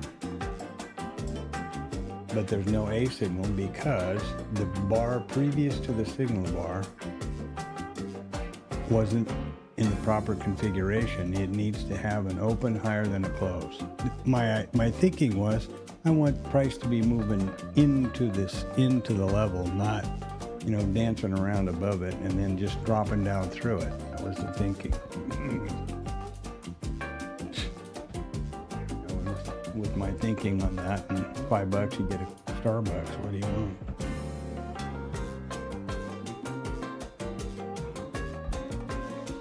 Yeah, that's for sure. Wild is a good way to put it. Not a very friendly environment that I would consider. Rollover week 2, expiration and a lot of stuff happening over here. Crazy Ivan's upside down. This crap is going on because the volume is at such a point that they're able to just throw the VPOC back and forth. Crazy. Remember that this is the volume point of control, which is just the marker, the price marker where the most contracts have traded so far in the session. So it was here, and then it was here, and then it was back up here again. And then it's back down here, and then back up here. Down here, up here, down there, up here, down there, up here. Jesus. Ridiculous.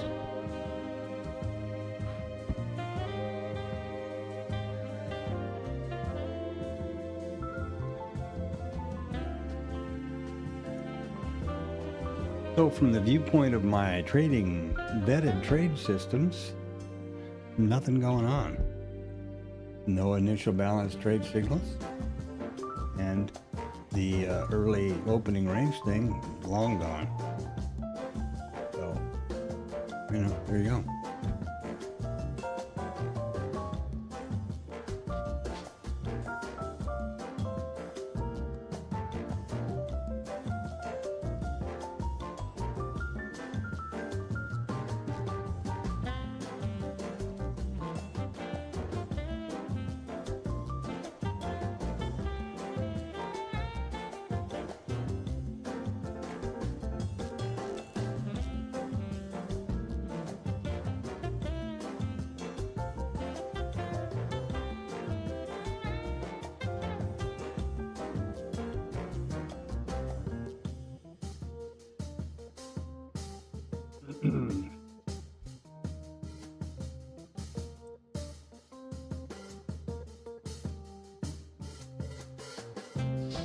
And from what little I know about options, but I've got to suspect this crap could go on for the rest of the day. I think.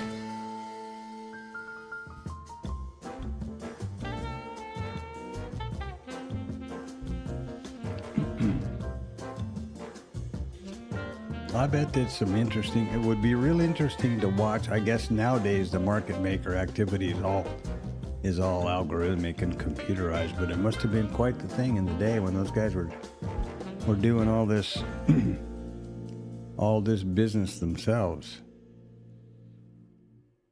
It must have been pretty much something.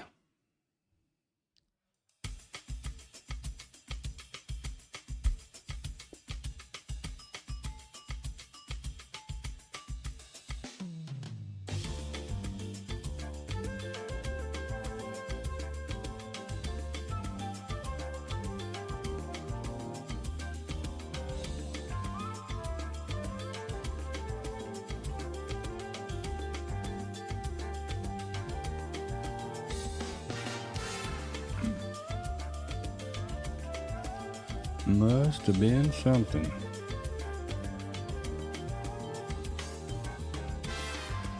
I don't think it was this. I don't know enough about it to say anything. I guess I shouldn't. The environment on the CME, for example, like the, ES floor, the pits or whatever, that was just completely a rigged game. Those guys would see paper coming in, which would be us, essentially retail, and they would front run it. I'm not saying a lot of them, and that it was easy money, but they sure as hell had an advantage.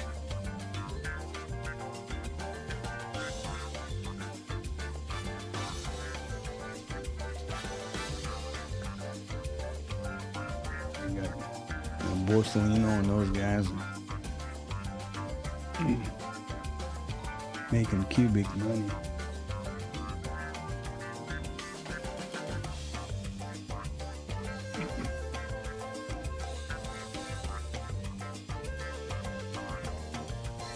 But they were definitely at the right place at the right time, and they took advantage of the opportunity. So, hats off.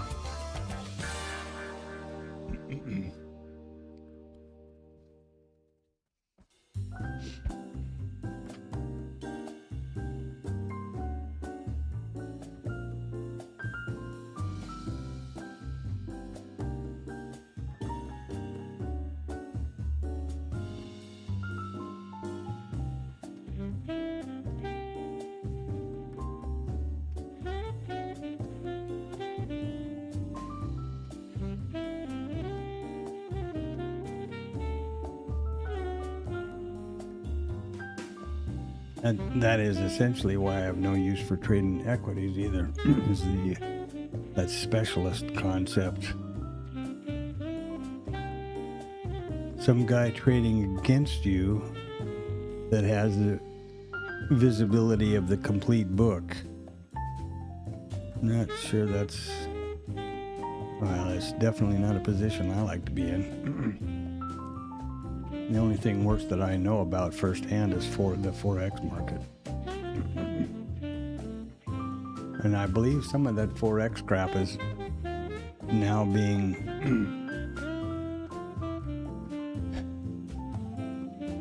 brought into the prop world here with these platforms.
No, I don't think they ever did they?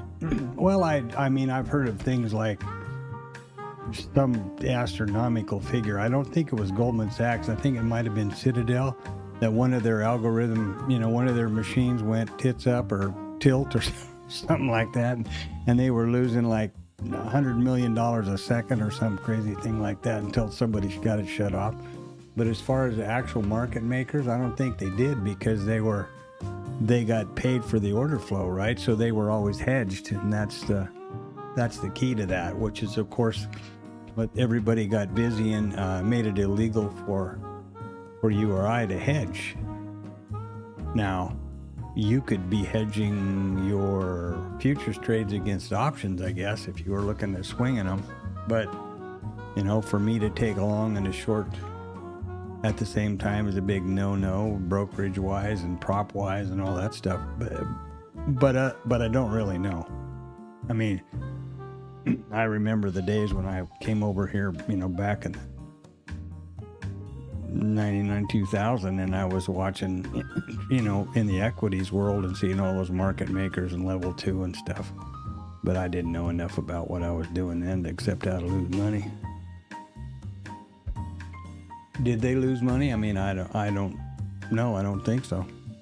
Sosnoff and those guys were market makers, and they ended up with plenty.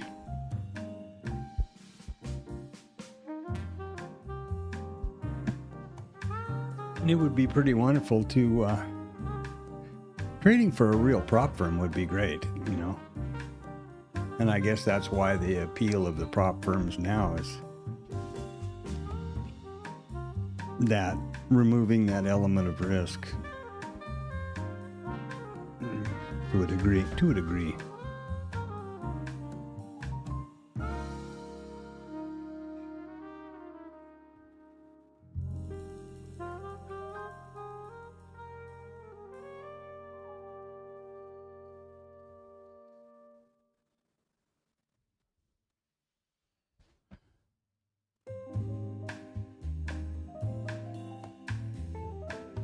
I heard some ridiculous stat at one point that Goldman Sachs trading desk hasn't lost money in like 6 years or something, or hasn't had a losing day in 6 years or month or something like that. Some long period of time, pretty phenomenal.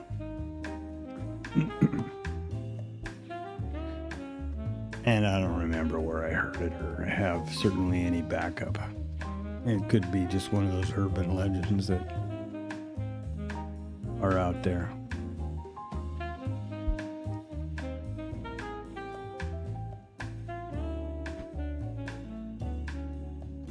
Trying to think of the market makers. We used to see the code as who was on the orders on a lot of those platforms.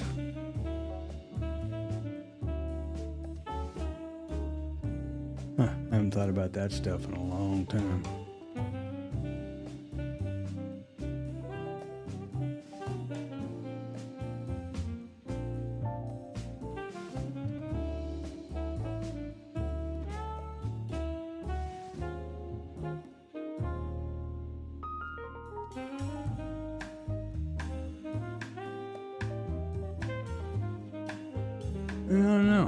I don't know about that. I'd have to go back and read the stuff from, in my case, AMP. I know prop firms are real big about that idea. I'm not sure about but you bring up a good point. I'm not at all clear about the micro to regular, micro to mini thing.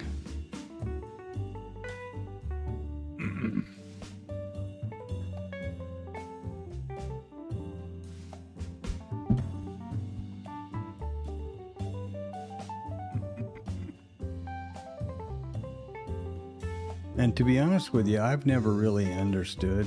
This is probably letting my stupidity show more than I should here, but I've never really understood the concept of hedging when you go one direction on one instrument and the other direction on the other instrument. I get it that you're never, you're always delta neutral, but how do you make money? That's the part I don't get.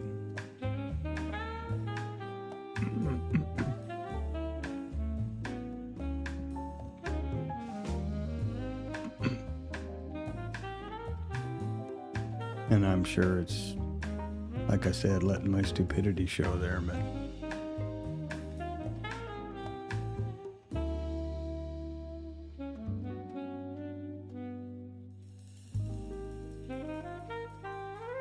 oh, well, there you go. With whom, Anton? I mean, like a prop thing or, you know, a broker or something.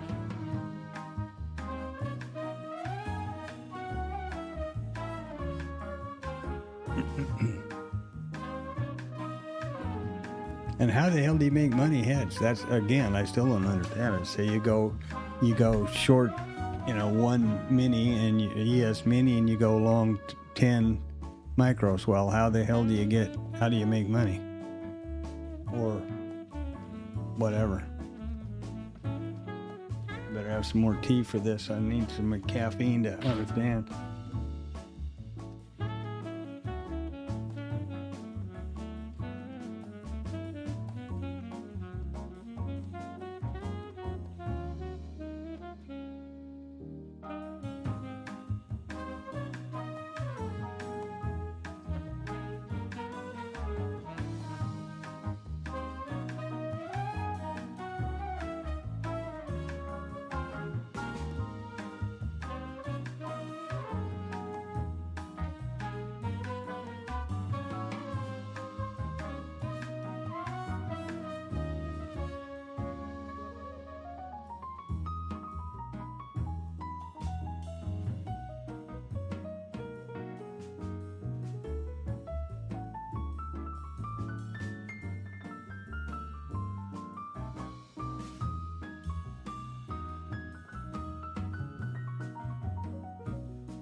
Whoa. Well, that was something, huh? What the hell happened there? Oh, well, there you go.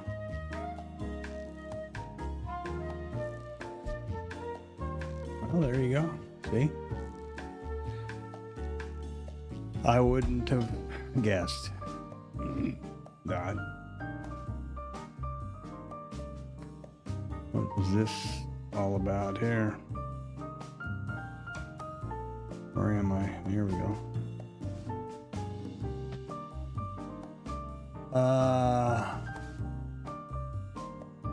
Iran wanted to take over the Middle East. Okay.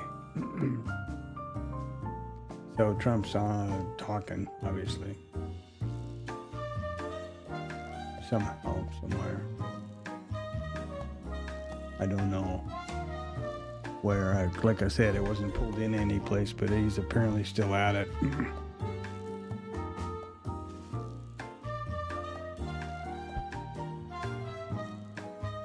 So there, be careful.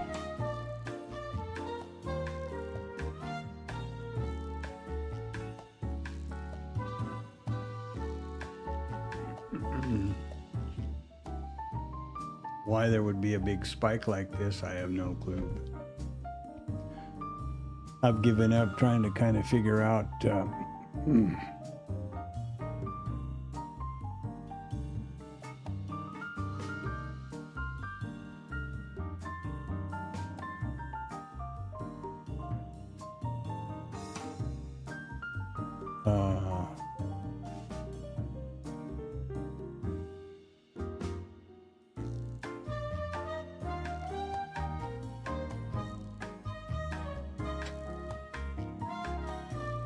keeps wandering on about nuclear weapons, and everybody, including his own security, says there was, well, first of all, he said in September that nuclear program was completely obliterated, and all of his security and intel is telling him there was no danger of that, but they keep talking about it, so I guess that's the rallying cry that gets better poll ratings, I guess. What, Panda?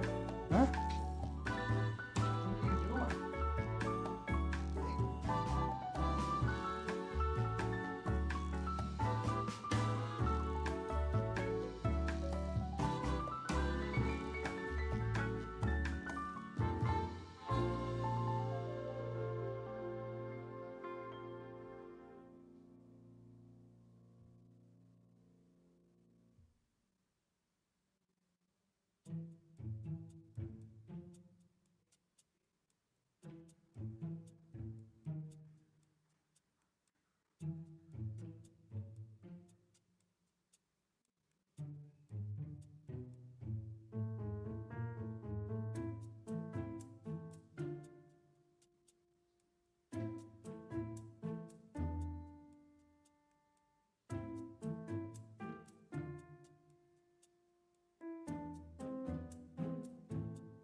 Well, well, well.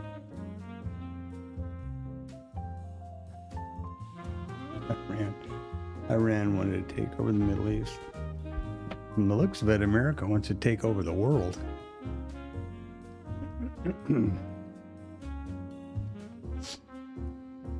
Starting with Greenland and Cuba and Venezuela.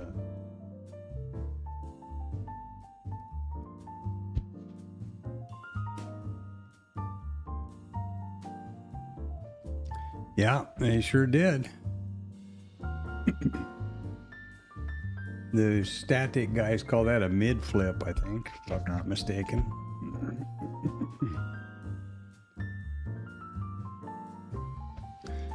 But that happened so fast, I wouldn't have been able to react to it even. By the time I saw it was over with. Not saying I would have, but...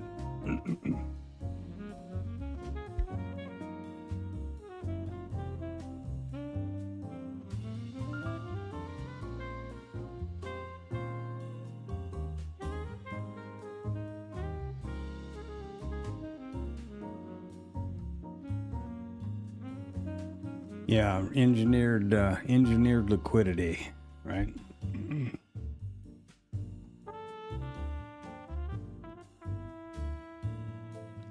And don't you wonder how much intercommunication between some of these outfits there is? You know, like, okay, let's run it up to here because we both need to do this and that kind of thing.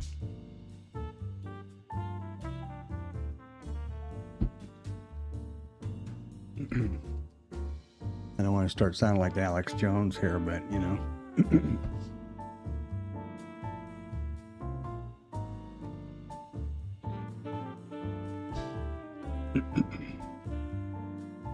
I can't imagine. Still no IB signal. The IB stat has been taken, but nothing, no signals on my side.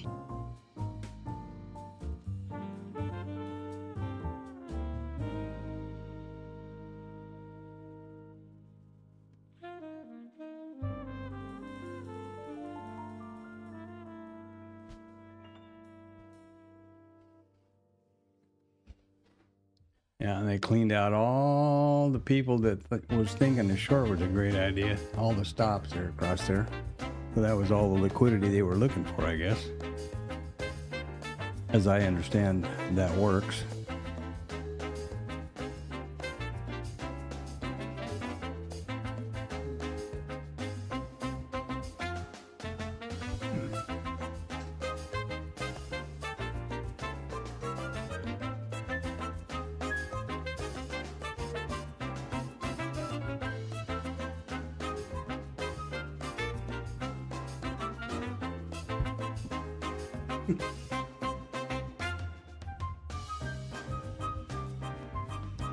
They're popping these POCs back and forth so fast. Bookmap can't update the between signals. You know, here. This was a POC. Jumped it down here and back up here before the next data push came to Cloud Notes and was able to be processed. That's pretty funny. I guess that's a new way of defining volatility.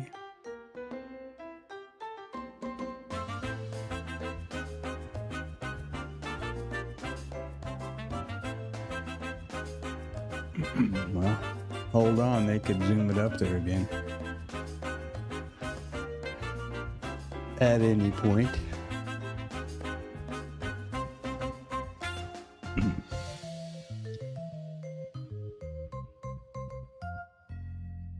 One, two, three, four. 4 times they bob back and forth between 95 and 66.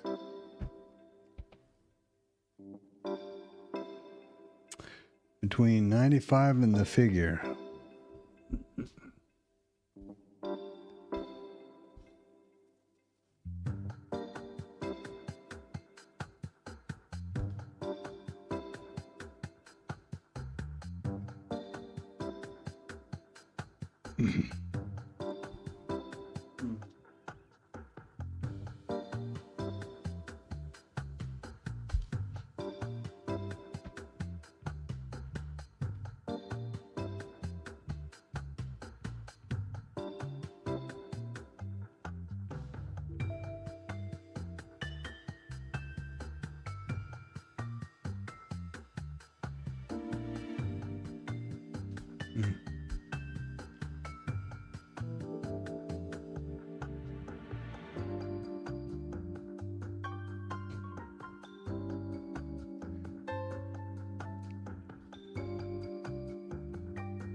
pretty non-trader friendly so far.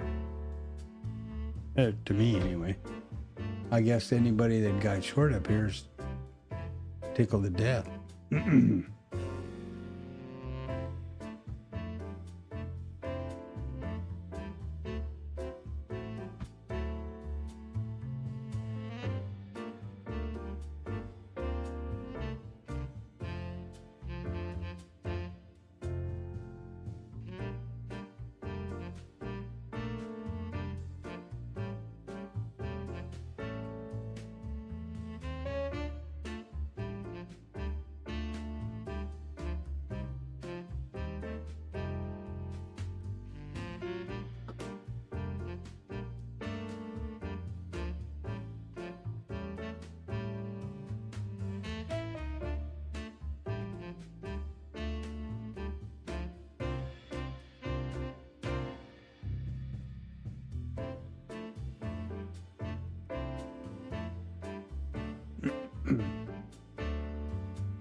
I'm making a giant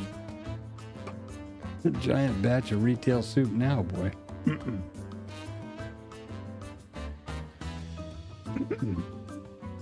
Or not, or, or these guys, traders are clever enough to be, shorting the tops and buying the bottoms and taking a handful of points out of the middle every time, but that looks like a real dicey game to play for me.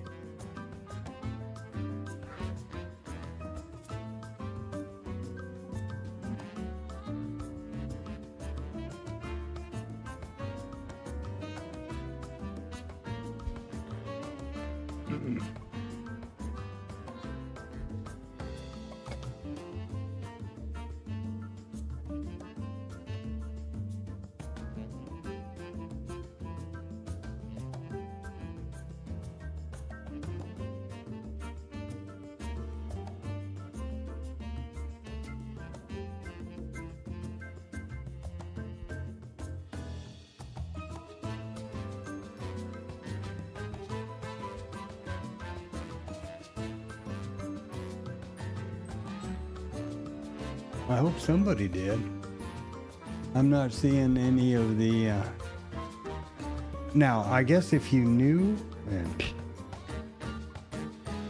or something about the fact that 66... I guess common sense would say 6,600 was a big number, options-wise or expiration-wise. And, you open up there in the 42s and... Yeah, I guess someone could have known that. Or like I said earlier, just throwing on, Like, for example, here is, the open, we come back up to don't get anywhere above it, and we come back up and test, throw on a short, and then put your stop right over the top of IB high. There's that philosophy that I always see in the rearview mirror and never do. So I should shut up about it, but that's the rearview mirror thing. There you are. There's the open down there, back up here to the IB high. Didn't get one tick above that and come up here for this second one and just go short and put your stop above the top, I guess. It's real easy to do on the replay. It will be this afternoon while I remember what happened, but I suppose there's a whole philosophy for that. I'd like to be able to figure out a way to establish whether that's got any real potential or not in the long run. That kind of an idea. And I don't know how to do it.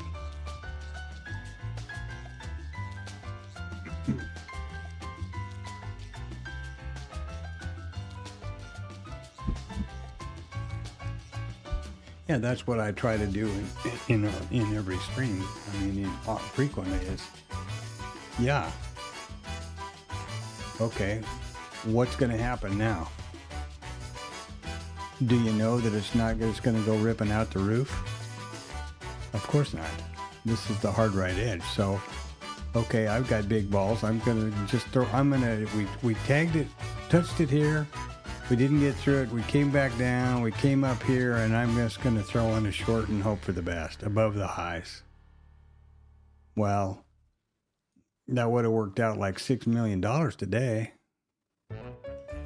But how would I have known that? How would I know to do that? I stand here evenings with the replayer like now and look at that and try to figure out genuinely how to do that. How would you do that?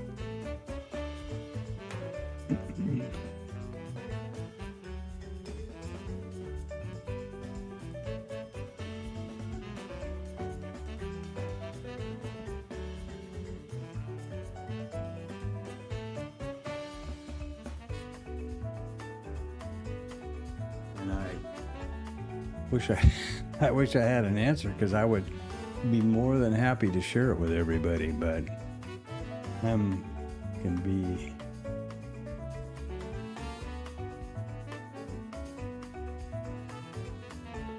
this is yeah, that's why I don't know. If I knew the answer to that, boy, would I love to be able to share it with y'all, but I don't have an answer to it.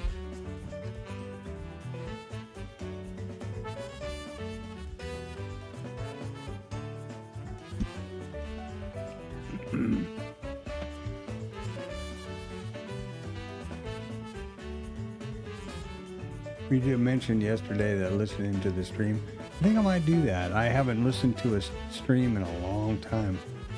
That would be something interesting to do maybe this evening while I'm falling asleep, rather than, usually I listen to something about Richard Feynman or something.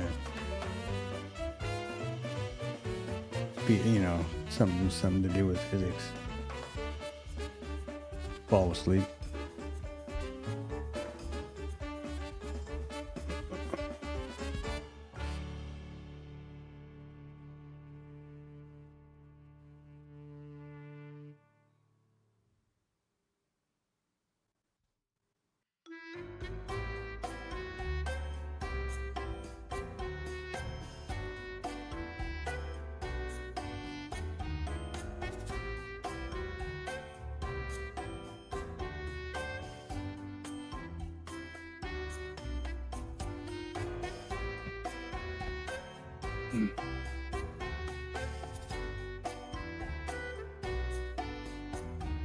I have to pretty much discount anybody that says they're taking trades by looking in the rearview mirror and not. You know what I mean? If I did that, if I said I took this trade and didn't take this trade, you better not believe me, because I'm bullshitting. Obviously, any trade I take is right here for all the world to see. Win, lose, or draw. And that's it. Now, I can go back and speculate just like now. I wish I knew how to identify in advance or at the moment that this was a signal. And maybe the idea is when we come up and test it and you pull up and don't reach that second high, just throw one on short and, put a stop right above the asymmetric trade location idea. Same way with down here. But I don't do that, and I'm certainly not going to say that I did do that. I'm going to speculate about how I could do that. But yeah,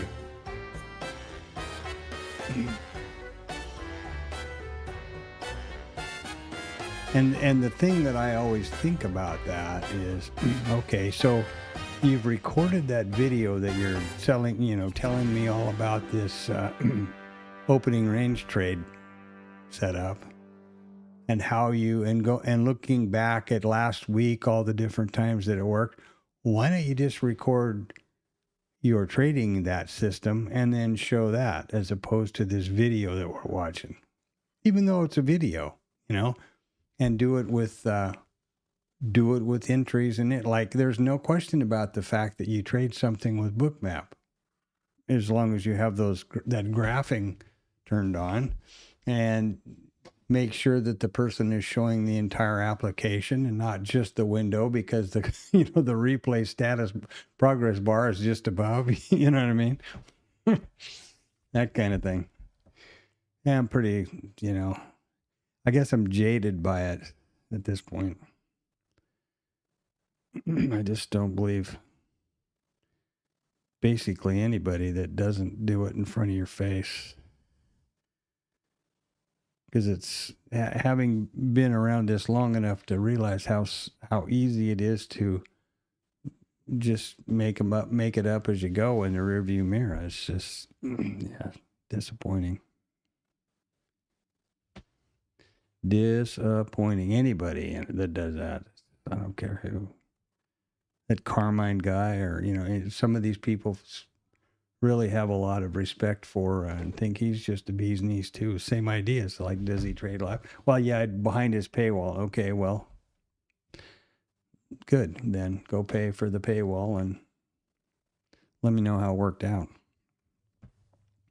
I'm being summoned by the boss, which is usually a good thing. Let me see what she's got up her sleeve. I'll be right back.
And here we are back at the mid again. What's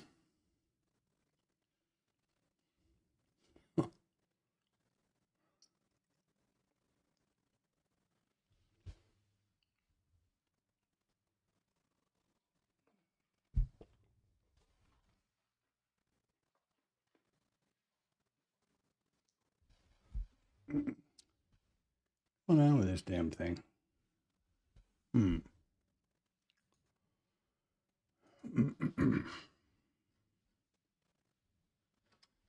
Okay.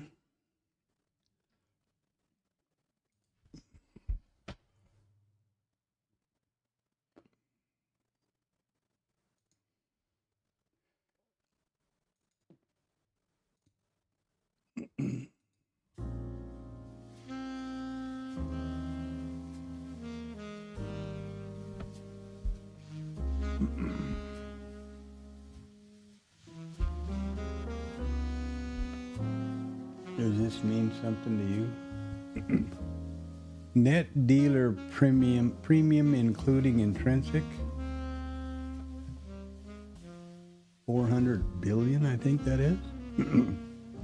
Net dealer ODT dealer premium 98.3 billion.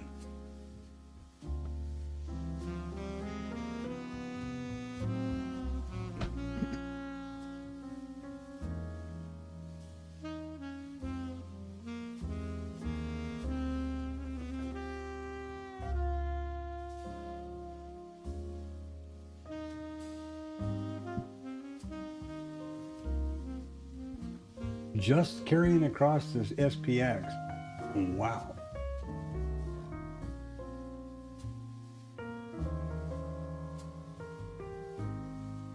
Jesus. The amount of money in these financial markets is just flipping staggering to me.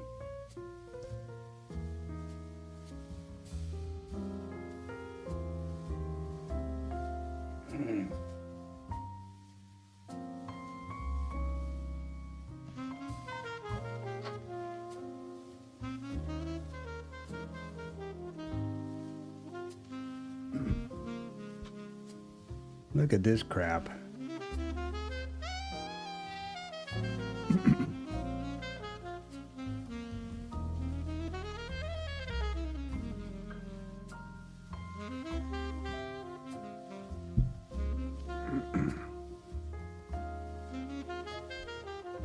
Wow. This rhetoric is getting so crazy.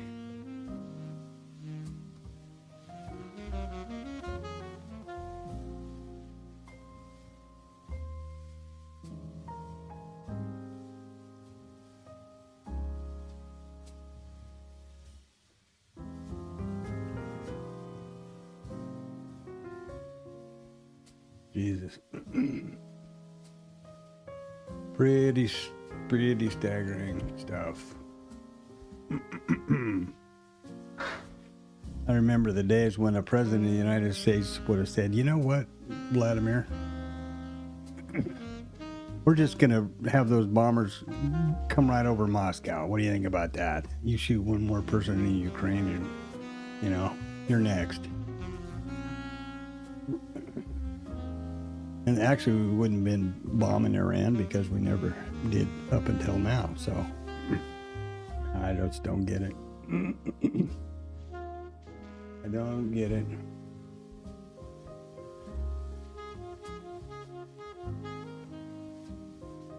Okay. Yeah, I'd stepped away, actually. I just didn't have it on mute, but I'd stepped away.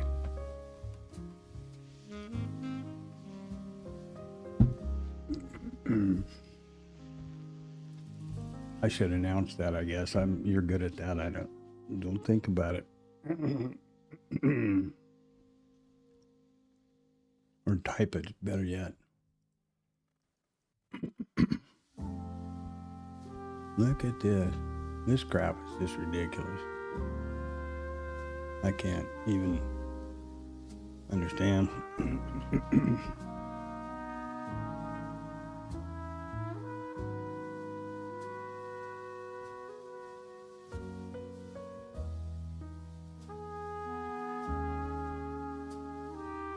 It's like these jerk-offs are playing, Texas Hold'em with people's lives. It's amazing. Countries and stuff. I'm sure if you're one of the players, it gives you a phenomenal sense of importance and power, but my, what a mess.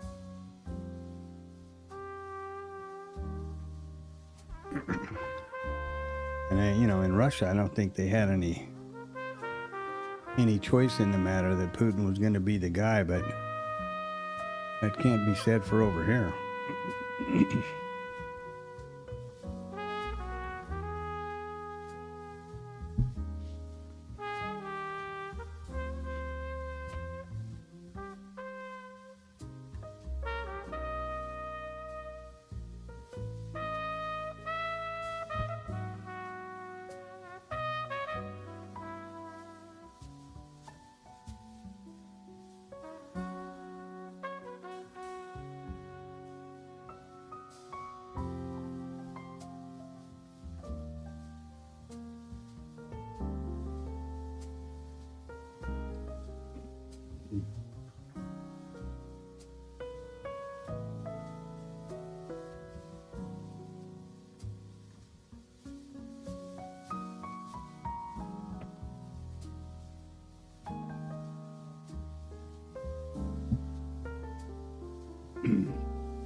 So I have no idea what's next. Now maybe they defended the 66s enough.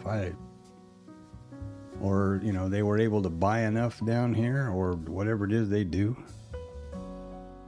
Change hands enough, hedge enough, I guess is what this would be.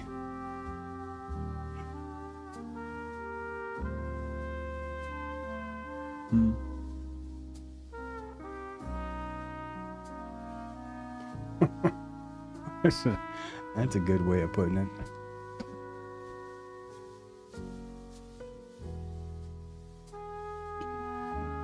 Yeah.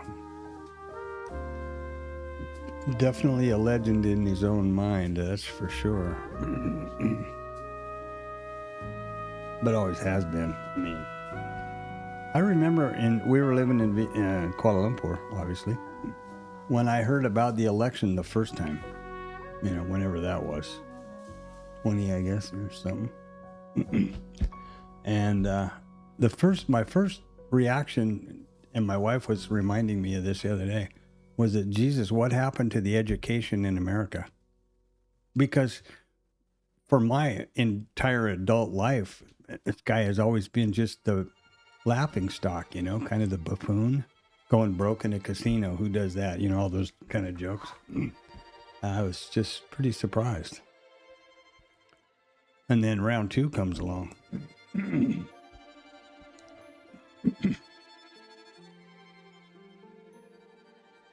And all the other stuff that we all, that's history now that is amazing.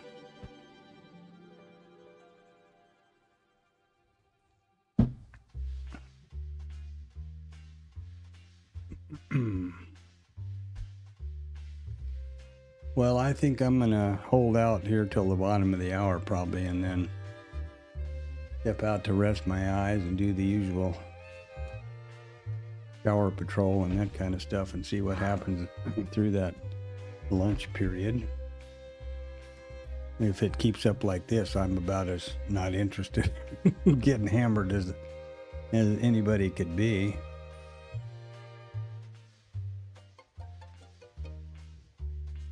And I have every excuse, no signals. My vetted trades haven't fired. I'm only taking vetted trades, so there you go. It's my story, and I'm sticking to it now. Oop, wrong one. Wrong tab. Sorry about that.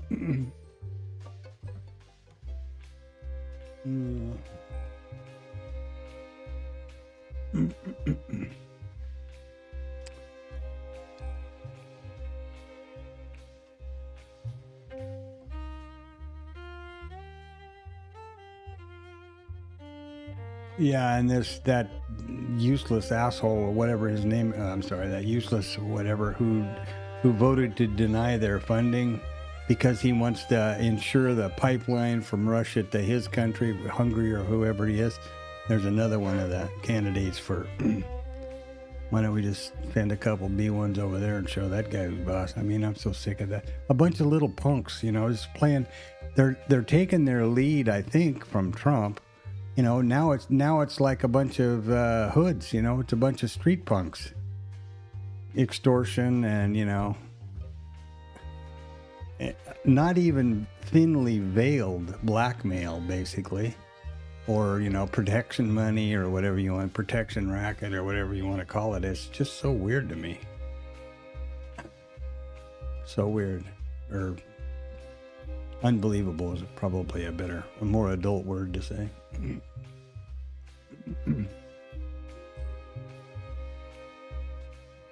Yeah, I'll do so, man. You two have a good one.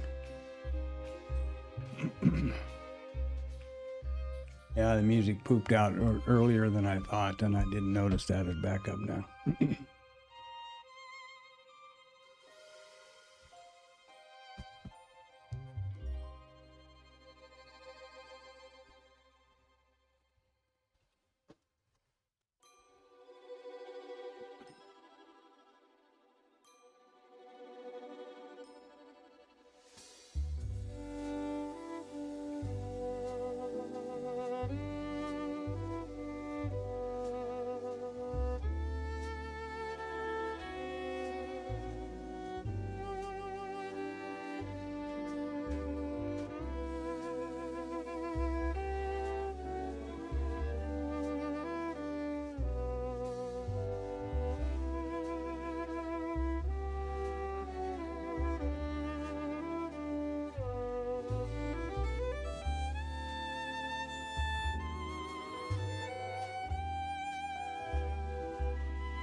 the trip to the mid here.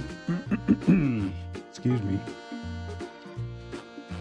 This could be a case for mean reversion at the mid, I guess, with your stop just above.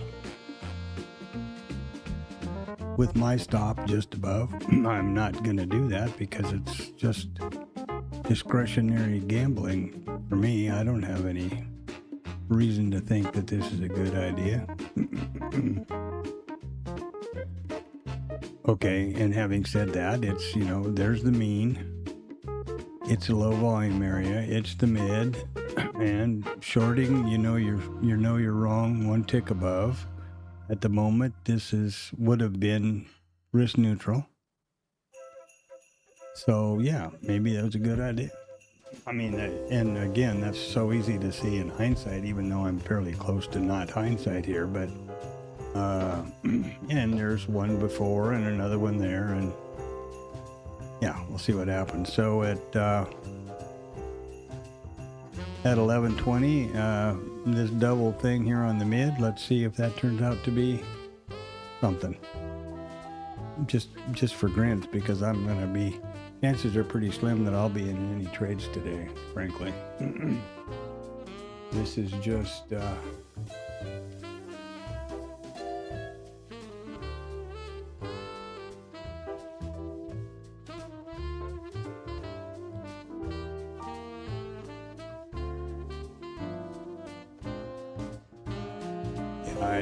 I don't understand the politics other than somebody made a comment the other day that the coup de grace of Putin's career is that he has got his man in place as the president of the United States.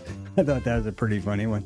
An agent, a sleeper guy or whatever, sleepy guy. And who the hell knows? I mean, Gappard had been to Moscow so many times she was on a TSA watch list before being made head of NSA. Kind of brought me to a halt when I thought about that. Crazy.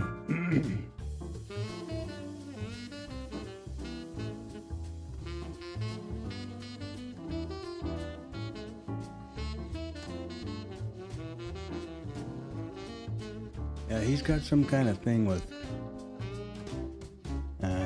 he develops, I don't know whether it's a, fanboy thing or what the hell it is with certain people. It seems like, to me, I'm certainly no shrink, but.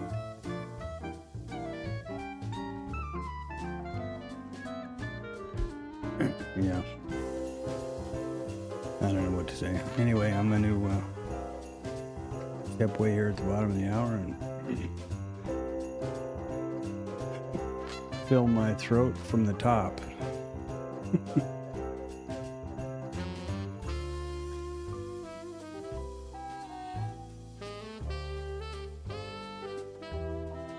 Telling my wife to stop putting that food coma powder in my lunch and my food, but she refuses to listen to me.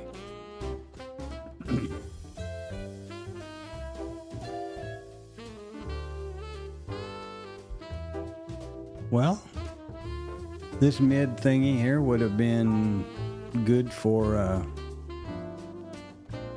mean reversion. It hasn't gotten anywhere else yet, but I guess 5 points. That would have been a T1. But that's pretty dicey in a day like this, I would say. Excuse me.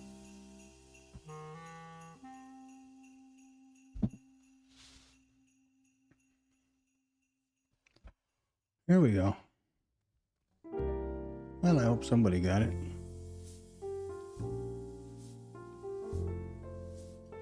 These days like this, and talking to you, Anton, about your levels and stuff, I'm trying to get ideas of things that I think. For example, there's some tokens in IRT which are very, session price levels, for example, like POC migration and MID and VWAP and stuff. where I can dream up some ideas to back test and find out if it could be vetted or something interesting. That's essentially what I'm doing over here with this opening range thing. I don't have much hope that any of these opening range trades are going to be worth two hoots in hell, but if I have a fairly efficient way to identify a couple of price levels and then work a target, work a rule and an entry target or a trigger around them, then I can do the same thing for the mid or the POC or the VWAP or the VWAP bands or something like that by using those tokens to define these rules, which is just what I've done here. It's the highest high of the first, in this case 5 minutes, and the lowest low of the first 5 minutes, and just different ways like that you can identify them. And then of course if the damn thing turns out to be valid, well, that's super. But I'm trying to, that's my motivation with playing with these real basic ones. This one here got fairly complex. It too would work by supplementing or just substituting the levels. For example, the whatever, might be the mid or the who knows what.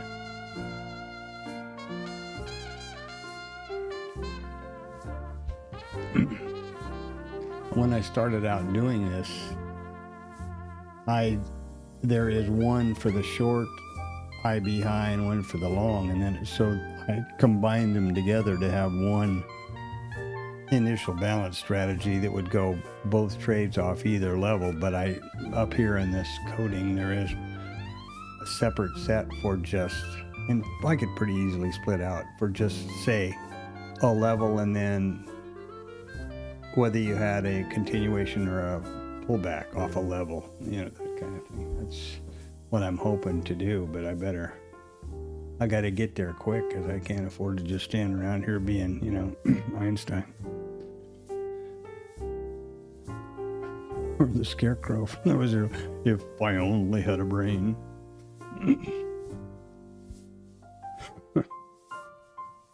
Okay. Well, here we go. Ho, ho, ho.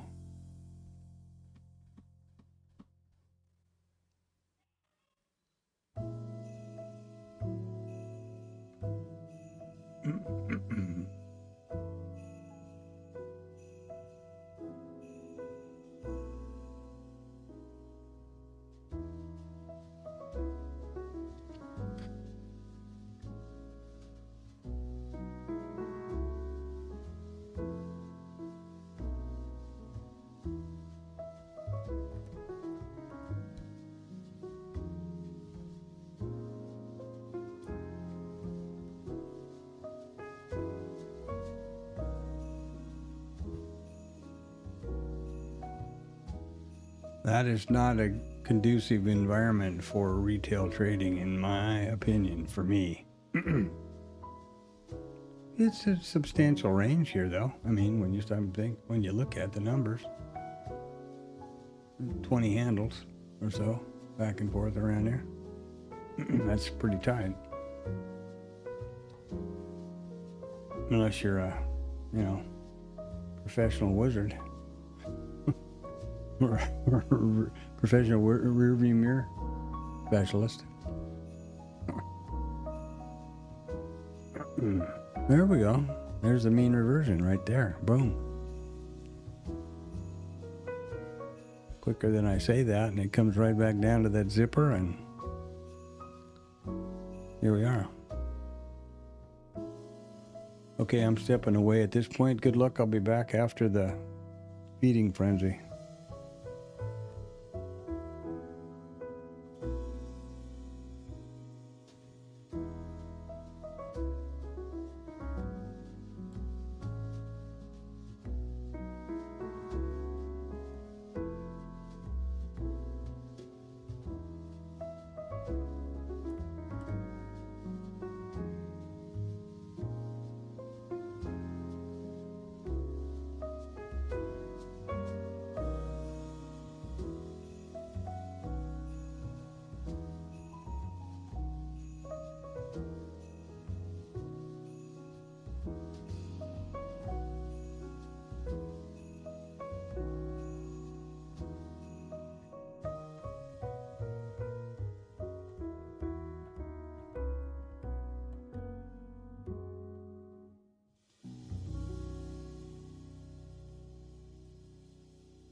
Hey,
the IB low is taken.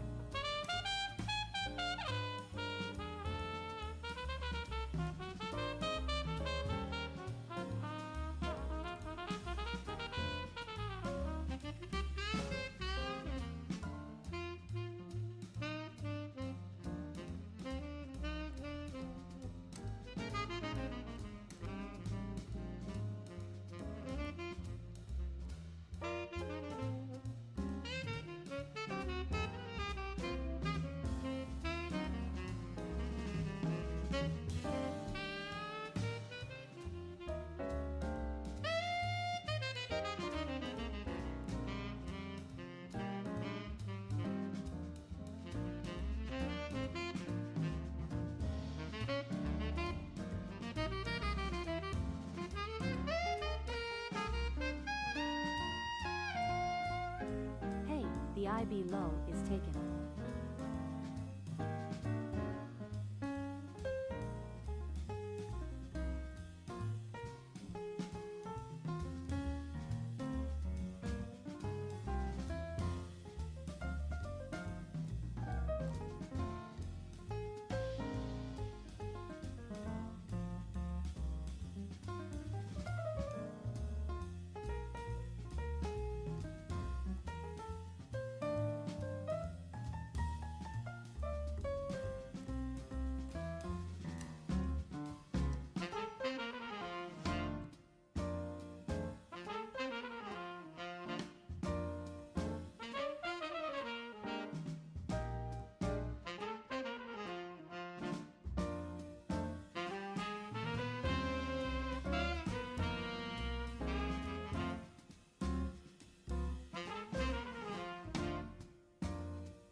Hey, the IB low is taken.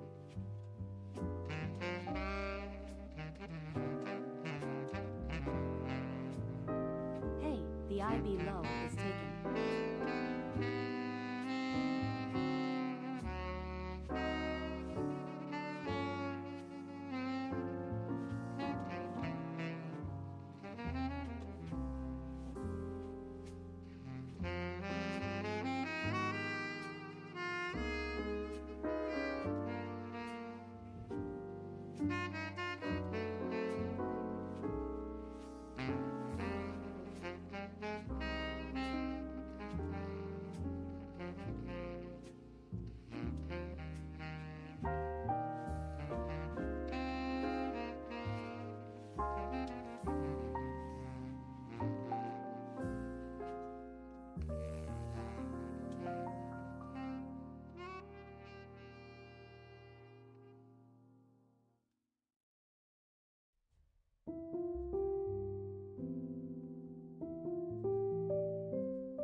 Oh my goodness, look at us go.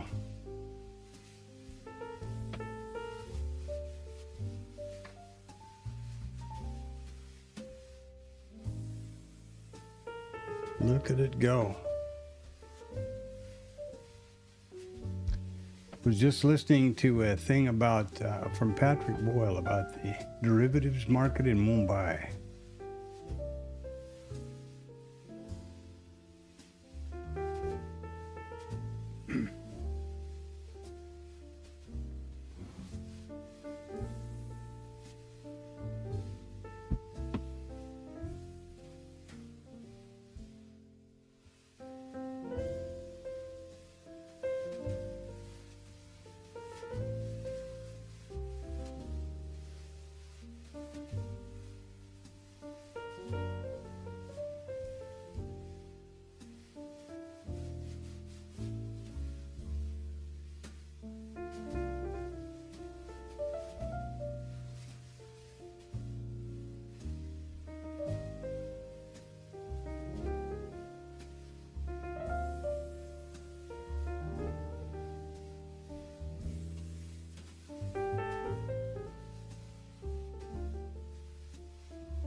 So what the heck is going on now here?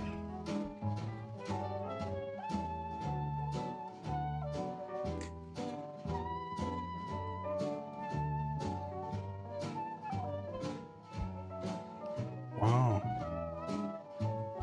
Look at it go. So the system woke up here a little bit ago.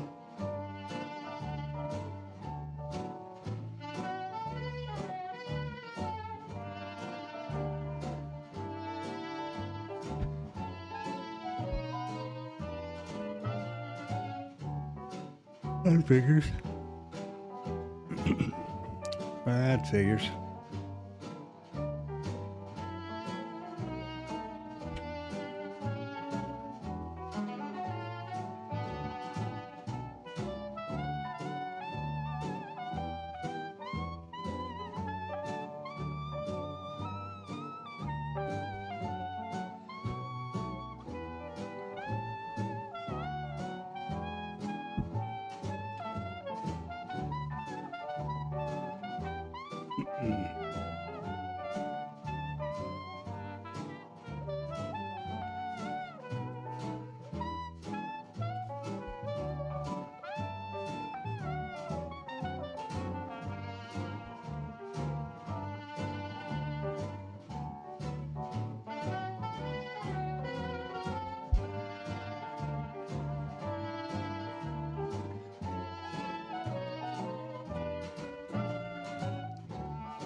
So we've got singles left back here, I think, don't we? Let me check. No.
Boy, what a day, huh?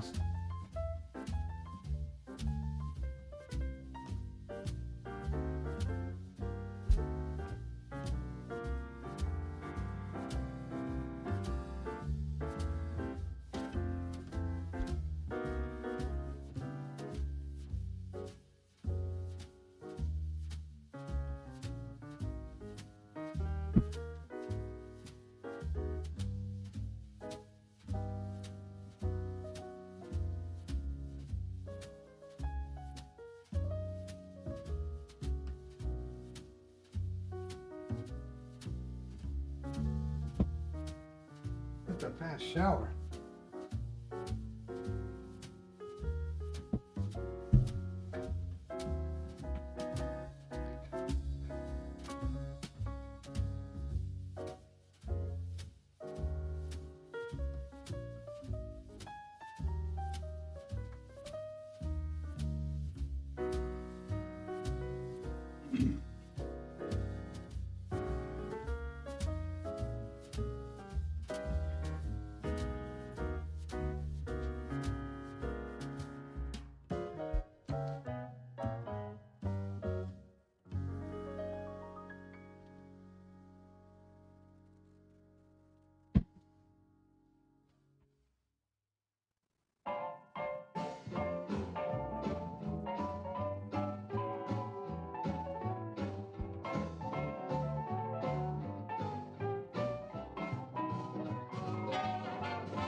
Well, I sure hope somebody in here was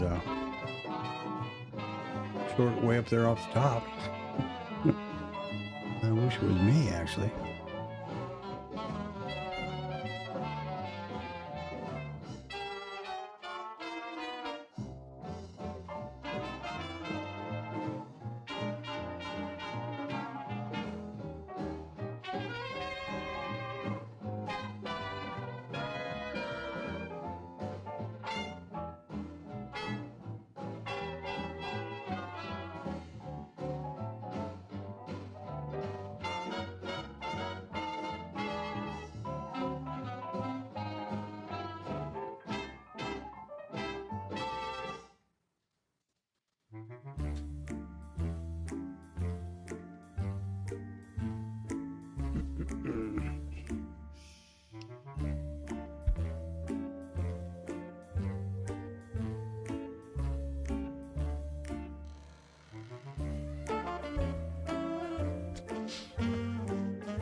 We're still running around over 4 points ATR per 1 minute bar.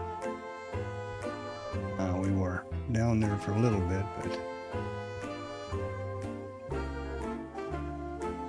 lowest we ever got was just below 3. If you're, if you have brackets similar in size that I trade, you would be, you better be really, really good on your entries, or widen them out, widen out your.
This goes back to September 2nd.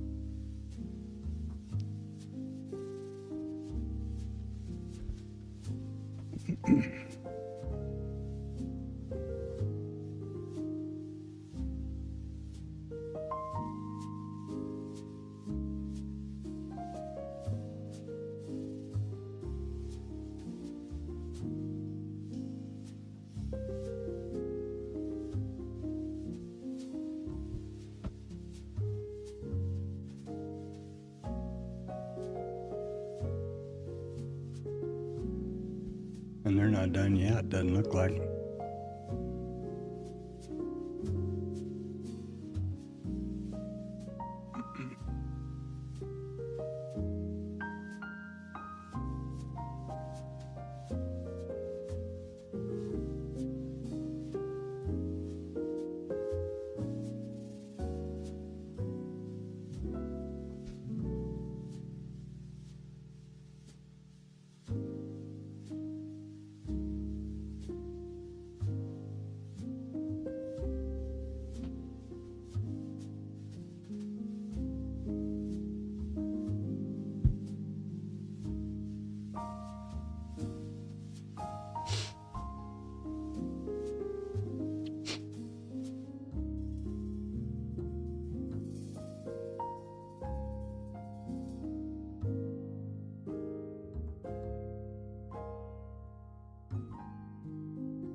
Well, here we are.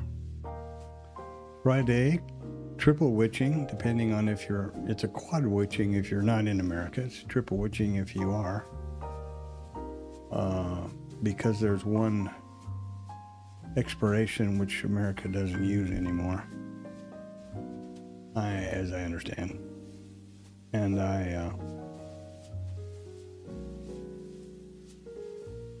and it's huge. The numbers that I see are $5.7 trillion with a T. So that's pretty amazing. And that's the reason we're having this, you know, never mind we're in a war that's doesn't look like it. Yeah, well, there's a lot of things going on that I think contribute to the situation as we see it today.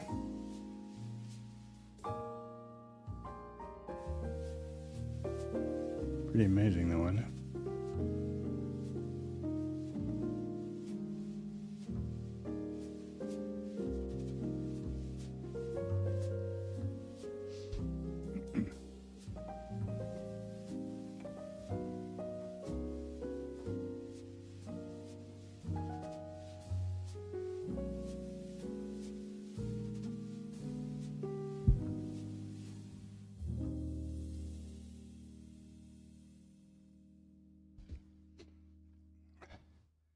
And all these guys who were so happy about what was their name?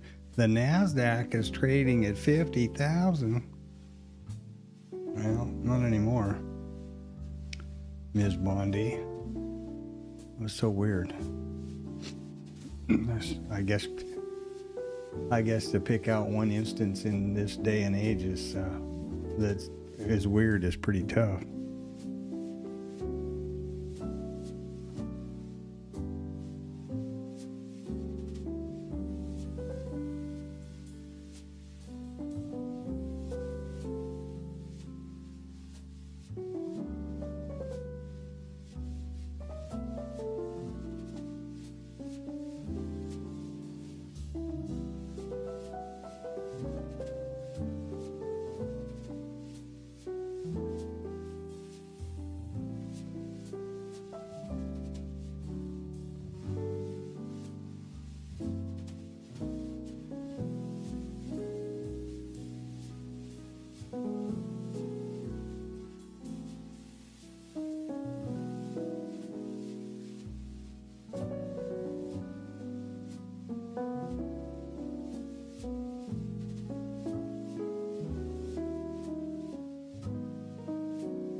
Got a single up here.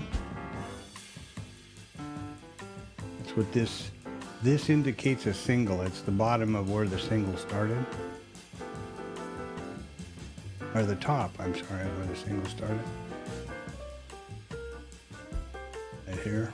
And then filled ones are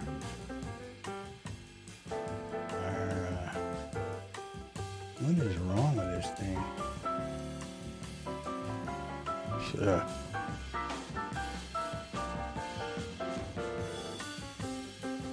is not worth it. There you go. These are filled singles. No. I don't know why it takes it so long to wake up or whatever the hell it's doing, but Jesus, huh?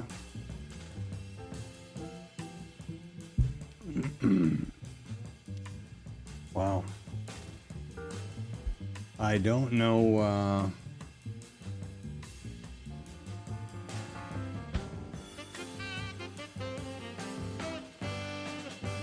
where the hell would they be going?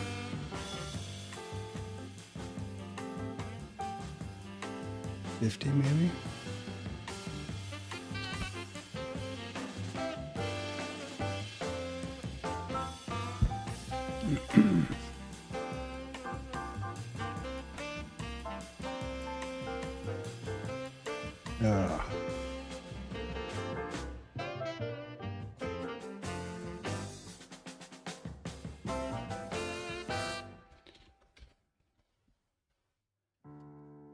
Forgetting to put those notes when I am and am not on the keyboard.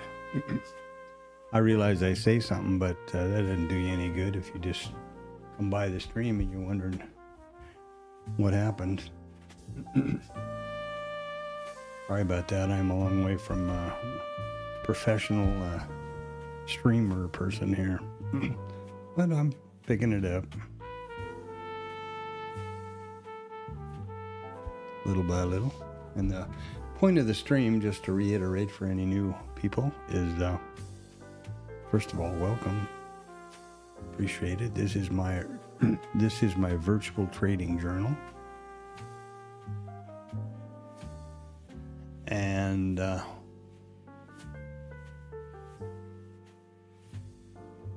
the idea here is that everything I'm watching is captured in my video, and then my voiceover or this narration provides insight as to what I was thinking. This is, I trade live futures account funded by me on this book map here. It's funded, the data is via Rhythmic for both platforms.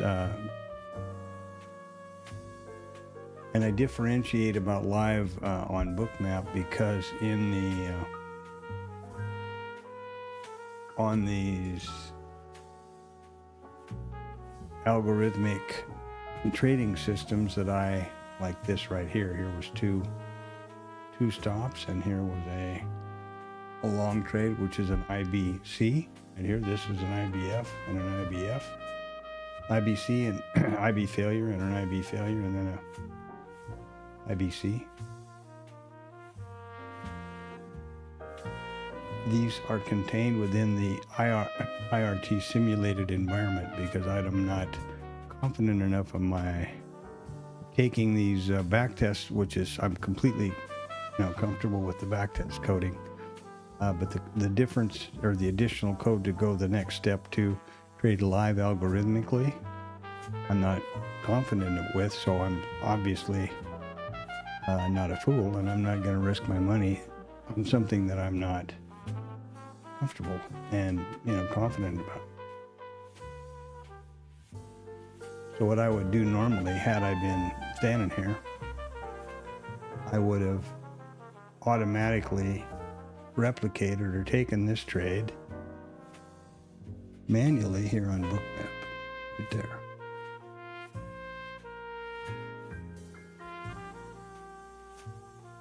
And there's probably a better way to do it. I'm sure 1,000 eyes are rolling, but that's the way I'm approaching it.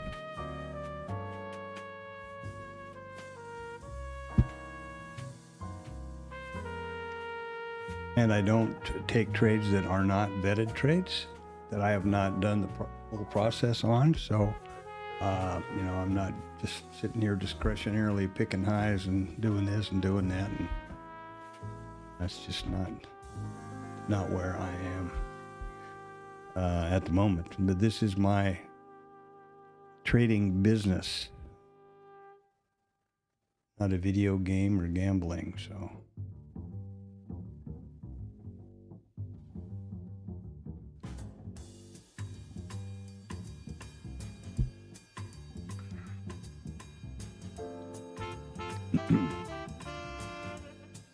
And thanks for coming by.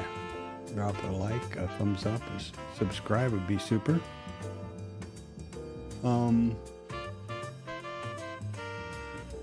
Option, it's rollover and huge options expiration Friday. So if you are watching the market and taking this price action in and are containing your exuberance, and good for you. That's exactly what I'm doing.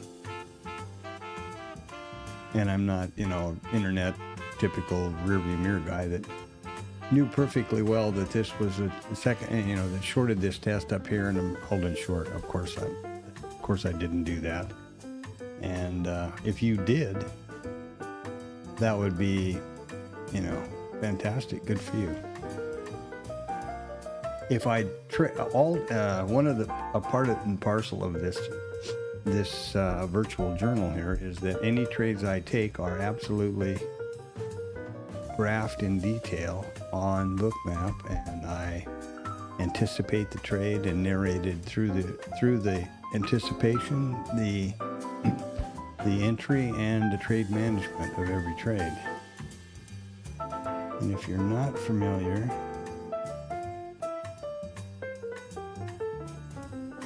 with how Bookmap does that, it looks like this. Oh, let's do that. It looks like this. There's an entry, the stop, T1, T2. Trailing is indicated like this. The green line is the break-even line. And then I always do a screen snap, which includes the stats down here at the bottom.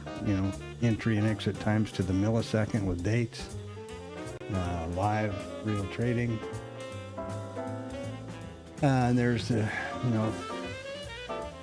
graphics above, and it's, as always, this is the complete platform. It's not, so there can be no question about it.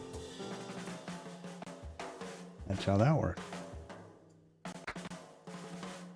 And that's the reason the streams are so long, because I stream every trading day from 8 o'clock in the morning until 1500 in the afternoon to enable me to fulfill my commitment to take no trades off the stream. And I say that exactly, specifically and honestly, because when I first started, I thought, I'll trade for 2 hours or 3 hours, say RTH1, for example, the first, period. And then I went away and came back to the office, and there was a trade setting up, and I wasn't able to do anything about it. I couldn't get a new stream going fast enough, and how would that be tied to the same stream? You know what I mean? It looked like just a big can of worms as far as credibility goes. So I have, since that day, every stream is a minimum of 7 hours long, unless internet takes a dump or beyond my control.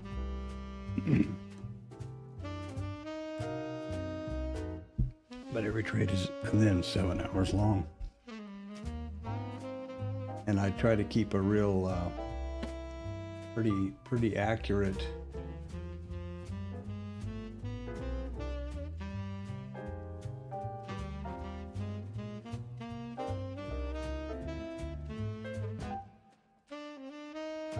I try to keep a pretty accurate time chapters and chapter stamps, which go in the stream into the description at the end of the day, so easy to navigate around. I mean, I don't know about you, but I'm certainly never going to stand and listen to 7 hours of this. When I come in, I'm going to want to see the areas where I was making a point about something or taking a trade specifically. So that's how I address that.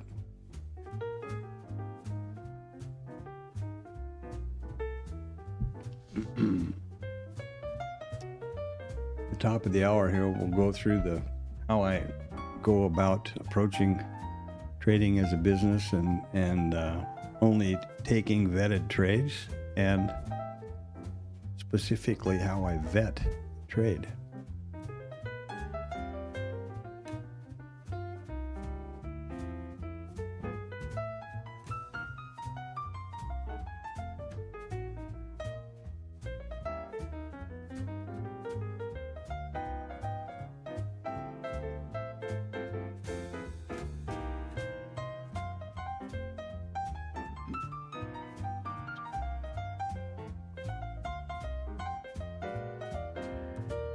Well, there's 414 of them sitting down there at the 50 handle, so I'm guessing that's where they're going. Sooner than later here.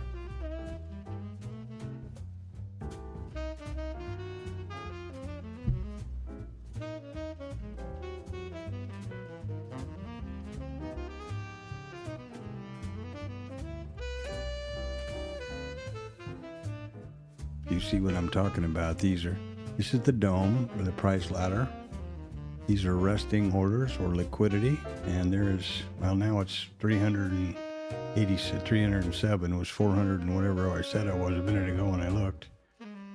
Contracts waiting there to bid at the 50.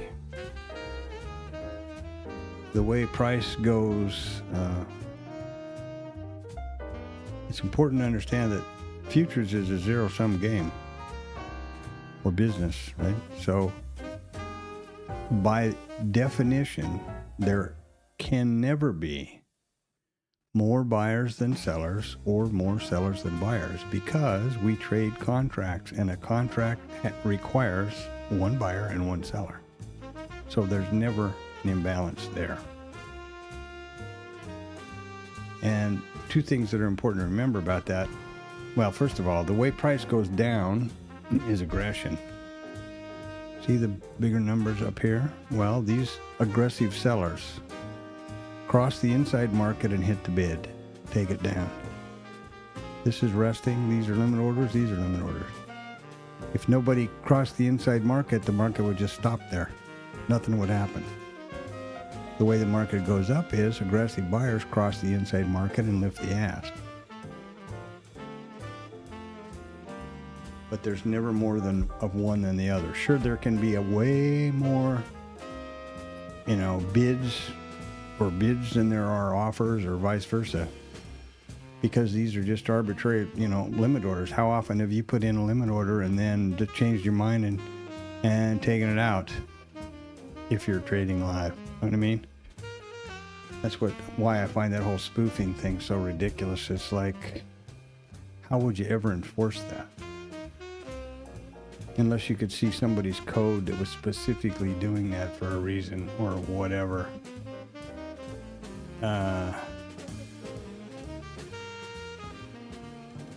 Anyway. So an important thing to remember about the zero-sum market is every time one of these guys is selling,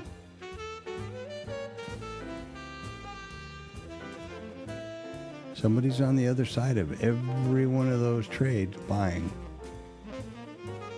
And when they get down here, someone has a whole lot of long inventory, and somebody has a whole lot of short inventory, or a whole lot of somebody's. In my opinion, it's typically retail or different time frames against the higher time frame. And another important factor to remember is that futures, the main use of futures in the higher time frame world is a hedge for options. So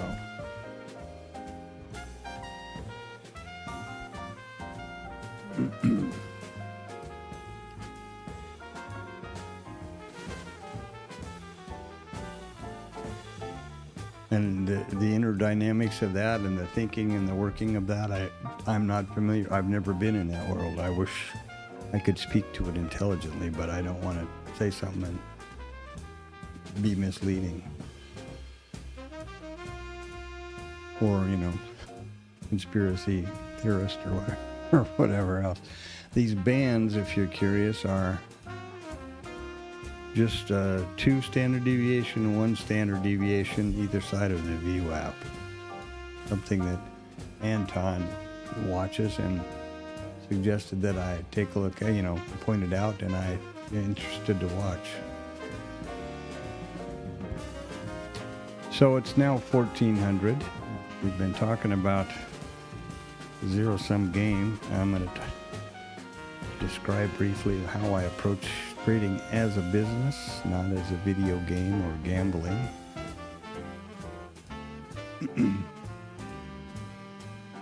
Essentially, this is a random market because there are millions of participants expressing an opinion one way or another at any one moment.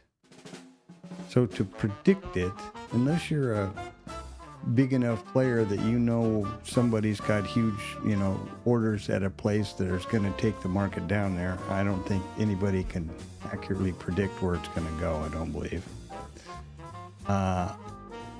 And it's a statistical fact that the outcome of the next trade is 50-50 because the market is essentially a coin flip. When you're right down here in the trench, this is a coin flip. The market can only go up or down. It's binary.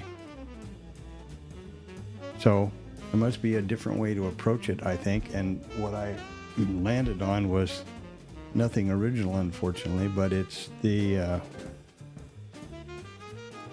methodology put forward and assumedly followed by the top traders in the world, Jim Simmons, Tom Sosnoff, and educators like Tom the Trader and Mark Douglas and those kind of guys, is that you approach it from a business of probabilities, perspective, and statistics and probabilities. So, identify a reoccurring level or pattern that happens frequently. What good would a recurring pattern do you that happens once a year? Probably not make you a lot of money because nothing's 100%. So you identify that pattern, and what I've done in this case is the initial balance, the IB statistic, which happens every day. I talked about that earlier, but the statistics of that are right here. It is the most probable statistic to be achieved in all 4 of the open types every day.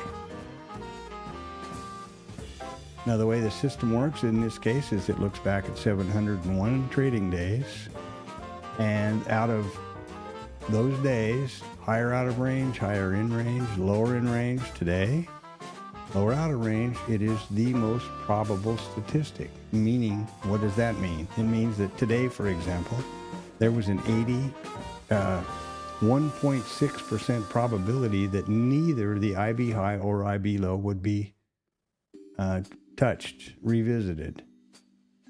There's a 98.4% probability that one or the other will. There is a 32.1% probability that both will. That's still not 100%. And within recent memory, a couple months ago, we had 1 or 2 days where this did not get tagged. So that 1% was there. But 98.4% or, minimum of 97.5% is pretty good. Is a pretty good number to lean on, I think. So I worked on developing a strategy around the IB high and the IB low because I think it's a pretty good deal every day. And then you identify the rules that validate that strategy and away from the live market somehow, programmatically. If you're, a super genius, you can do it manually. You capture a statistically significant data set of that statistic and rules and determine if it has a positive edge or expectancy or probability, whatever word you want to use, or not. And if it does, then you lean on the law of large numbers and you take every instance of that setup, trade you've identified that presents itself in the live market. And you rely on the law of large numbers to manifest the edge, percentage of edge to your bank account. It's also the exact business model of a casino. So when you hear these, somebody makes a comment, beat the house or whatever, that's what they're talking about. A casino identifies a game, then they do the math statistically and identify an edge with specific rules. Then they put the game on the floor, and their only mission in life is to play that game as many times as they can in 24 hours and rely on the law of large numbers. That's why there's no real emotion on the casino floor. They don't care. They know there's going to be winners. I mean, sure, they pay attention to losers and, to cheaters and things like that, all those things, of course. But as far as general winners and losers on a 21 table, they could care less. They know people are going to win. They also know that at the end of the day, the law of large numbers is going to manifest the edge to the casino's bottom line. So, having said that, then, what I do is take it this way.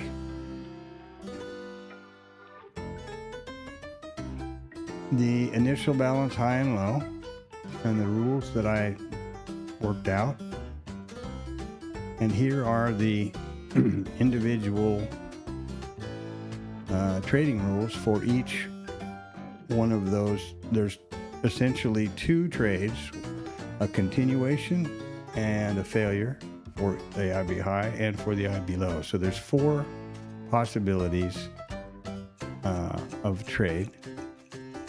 And that's what these rules will hopefully produce. I mean, the way I believe those trades should be approached, and the criteria that I think manifest them as a positive edge. The chart here has nothing to do with the rules or the trading system itself, except that these levels, which I've coded just with, these are just custom indicators, real simply to code in an IRT, exactly reflect the rule, the areas where the rules are applied. And then I can send this system to this chart, and it takes the trade, it sees the rules, it takes the trade, the outcome is graphed, and down here, it doesn't keep it running total because I don't have the portfolio thing going, but there they are.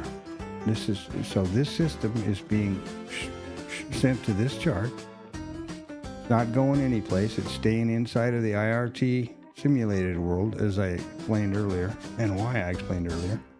And then here's, for example, here is a winning, an initial balance continuation.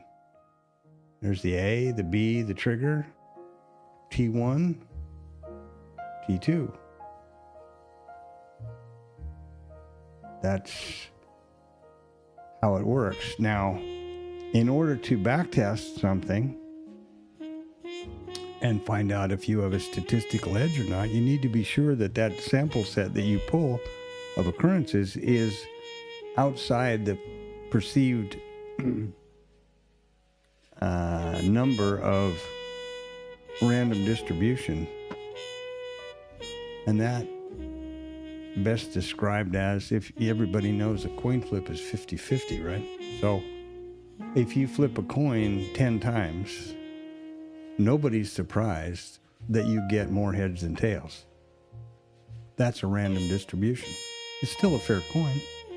Flip it 1,000 times, you're going to be pretty close to 50-50, I guess. I haven't done that, and I don't plan on it, but, there you go.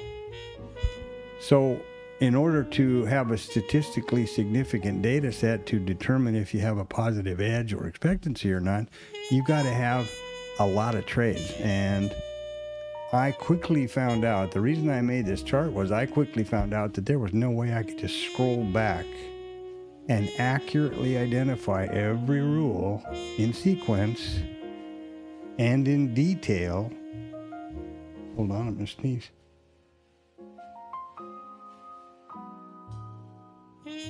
Wow.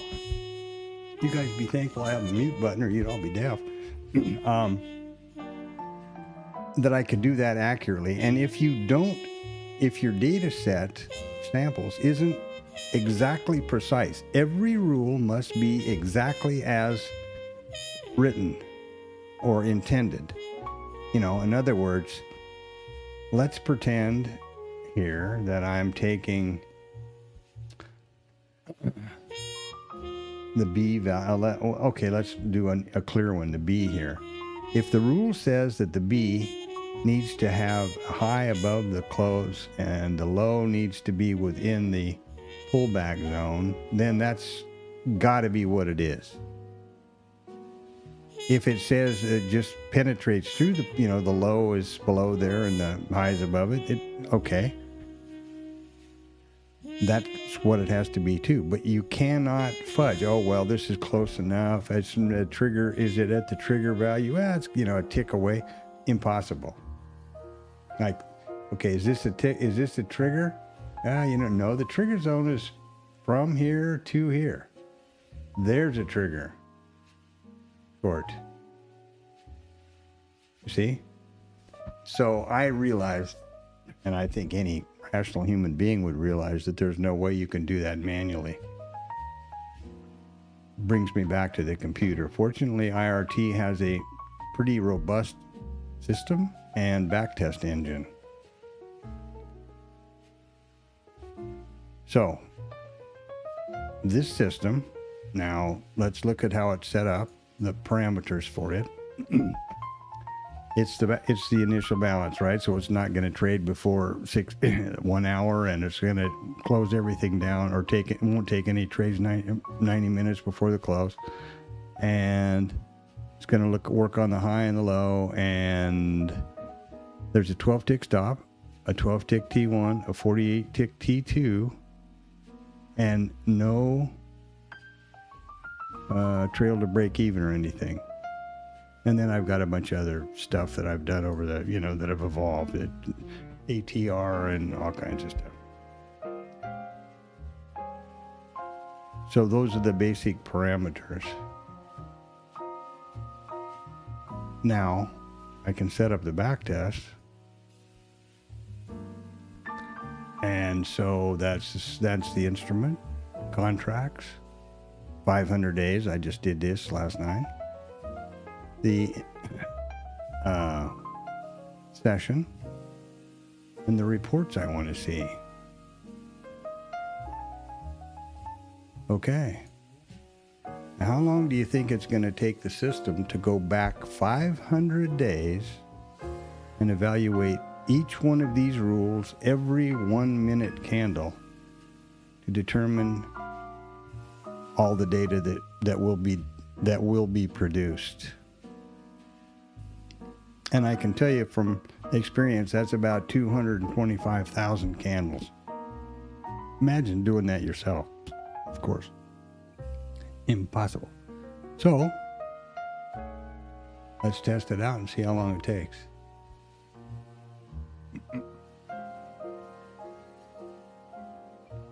Well, there you go. It took 9 seconds. 223,530. Okay, call me a liar. 223,531 minute candlesticks. Oh, come on. Come on, IRT. Let go of the memory. There you go.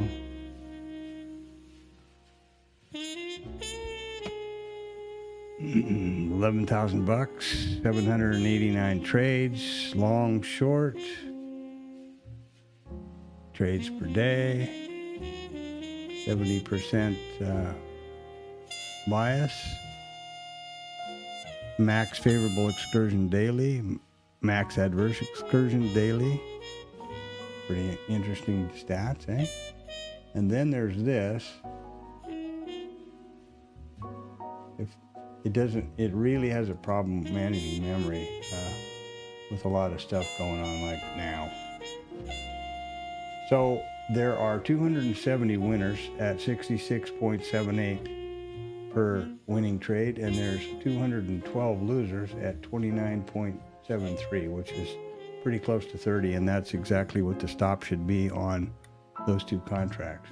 That's, 2 contracts at 12 ticks. There's 9 consecutive winners and 9 consecutive losers. So without trailing this to break even or anything at T1, which is typically, I can show you the difference, this is exactly what the system would produce. Over 498 days. This is what you could expect. And there is a 2.25 to 1 profit ratio or risk to reward ratio. Profitability, And this is a pretty interesting report here. I'm going to close these off because they're just in the way. This is a pretty interesting one. This is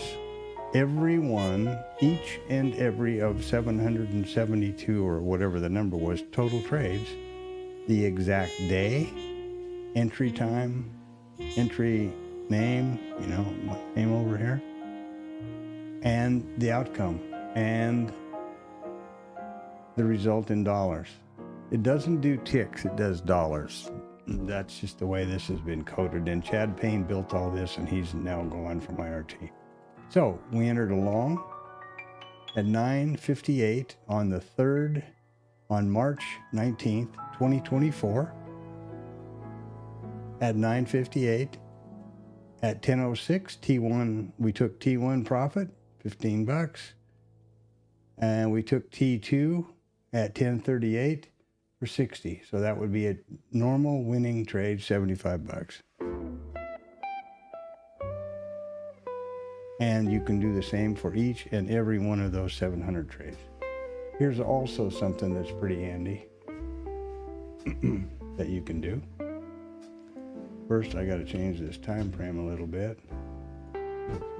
There's the P&L result for every one of those trades for that entire period of time. So there you have it. Now that's information you can use to say you have a vetted trade and a back test. I take it one step further with this. Now this is my analysis sheet where each one of these lines is a back test. And all the data that I pick apart for each one. And they are total trades, winners, days, trades, winners, average win, losers, average loss, scratch if so, win rate, loss rate, expectancy, R factor, risk to reward ratio, profit factor, trades per day, maximum favorable excursion, adverse excursion, consecutive winners, consecutive losers, profit, gross profit, commissions, and net. And then you can do, Sharpe ratio and Sortino and whatever else you want to do. Now you've got something you can lean on. And if somebody asks you, you say, I took a vetted trade, they go, oh, really? What? Tell me what the specs are. You go, well, here you go. What do you want to know? Win rate, loss rate, expectancy, R factor, risk to reward. That's real data. When you're somebody saying, no, it's a structured trade or a vetted trade, tell them you'd like to know. Oh, and the most important thing is, over how many days and how many trades. I saw a guy on YouTube big thing about his YouTube blurb or his thumbnail thing was about back-tested actual data. It was a week. I mean, that's not statistically significant, and it is definitely within random distribution. So that's the way I believe you should approach backtesting, and it is very definitely the way I do. So when I'm testing these out or taking them over here, it's because I've done that. The ones I'm working on now, for example, that we talked about earlier, are like this opening range thing, which is all over the frickin' internet. But I'm doing this for a couple of reasons. First, I'm curious to see if anybody's really telling the truth. And B, I figure that if I can code specific, well, let me show you one that actually did something over here. If I can code something that's, picks out a trigger or a rule, at least one rule, and then a trigger of some sort around a specific levels, then I can do something similar if I want to test it against the mid or against the the VWAP 20 band, you know what I mean? So I can take these into more meaningful territory for trade ideas that I have and be able to vet them, because once I open this, which I didn't think about showing you, but there you go. This is exactly, these are the rules. These are the rules for that trade that I'm talking about. And this is a little different than the one we just went through for the initial balance, because this also calculates the stop as a percentage of the range. And then the T1 and T2 are multiples of the risk. So that's where I'm going. That's how I go about backtesting. And once I have this worked out, I will generate the exact same backtest story. I can show you here. I actually started the ORF. These are the initial back tests. When I started with that, there's 498 days, 450 trades, and 174 winners, and on and on and on. This is the beginning of those. There you go. We'll do the market wrap at the bottom of the hour. I hope, that you made a bundle of money today. Wow, through the 50 and down. Oof. This economy is doing great, huh, Donnie John? Wow. Okay. So I'll do the market on close, or the market wrap up at the bottom of the hour, and then we'll do the market on close and balance at the 50. And there you go. Another day, another dollar. The risk neutral trading journal live stream.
And I really appreciate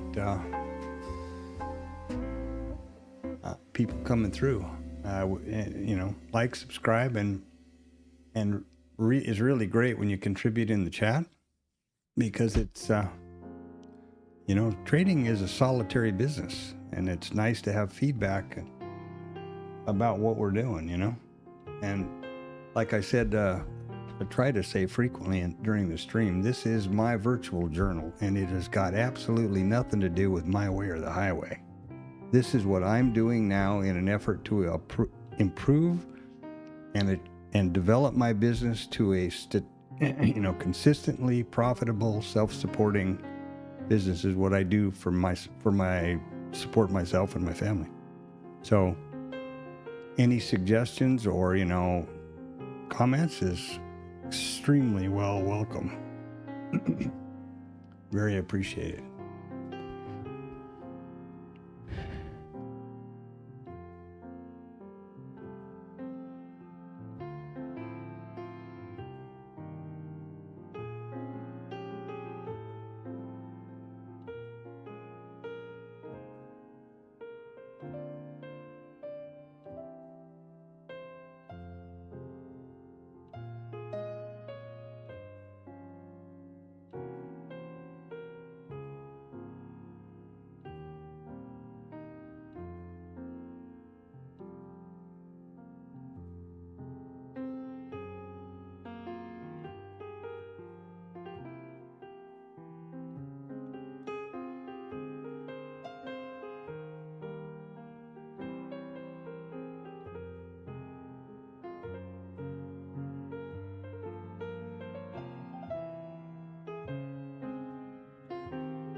Hope that was,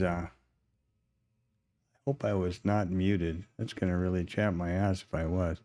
So the market on close imbalance, I guess I hope I got those in there. That's 7 billion 645 million is how you read that. That's a lot. The biggest one I've ever seen, actually. Back to what I was doing over here now. I stream every trading day from 8 o'clock in the morning, Central Standard Time, until 1500. That's the cash market. First 30 minutes pre-market and set up everything, pull the statistics together, all that. Analyze the pre-market and figure out what I think might be going to happen in the opening moments of the market. And then we trade the whole day. A commitment to take no trades off the stream. And that's why it's so long.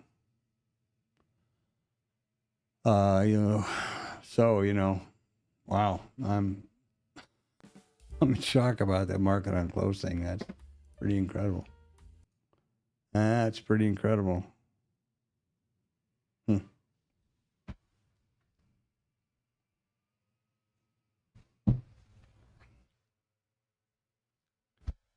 It'll be interesting to see. I closed the stream down.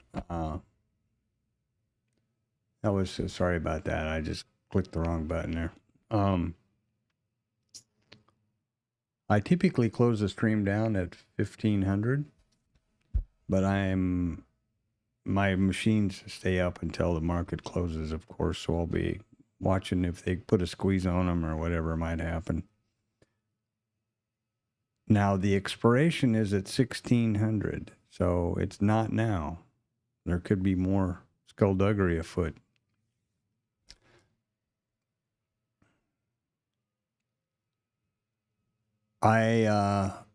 In addition to being live every trading day, I start my machines up at 1700 on Sunday evening, and I push these session prices continuously until 1600 on Friday. If that would be of any help to you, drop something in the chat. Subscribe, drop something in the chat, and I'll hook you up. It's a CSV from Google, so it's safe and sound. I push up from my machine right to Google, and then it's a CSV. You can put it in Cloud Notes, you can put it in your indicators here, or any program of choice. Lots of guys do different things with Sierra or whatever else, or even just their own Excel, etc. Quite an amazing day. I'm breathtaken by the 7.5 billion contracts. Just imagine at $12.50 a tick.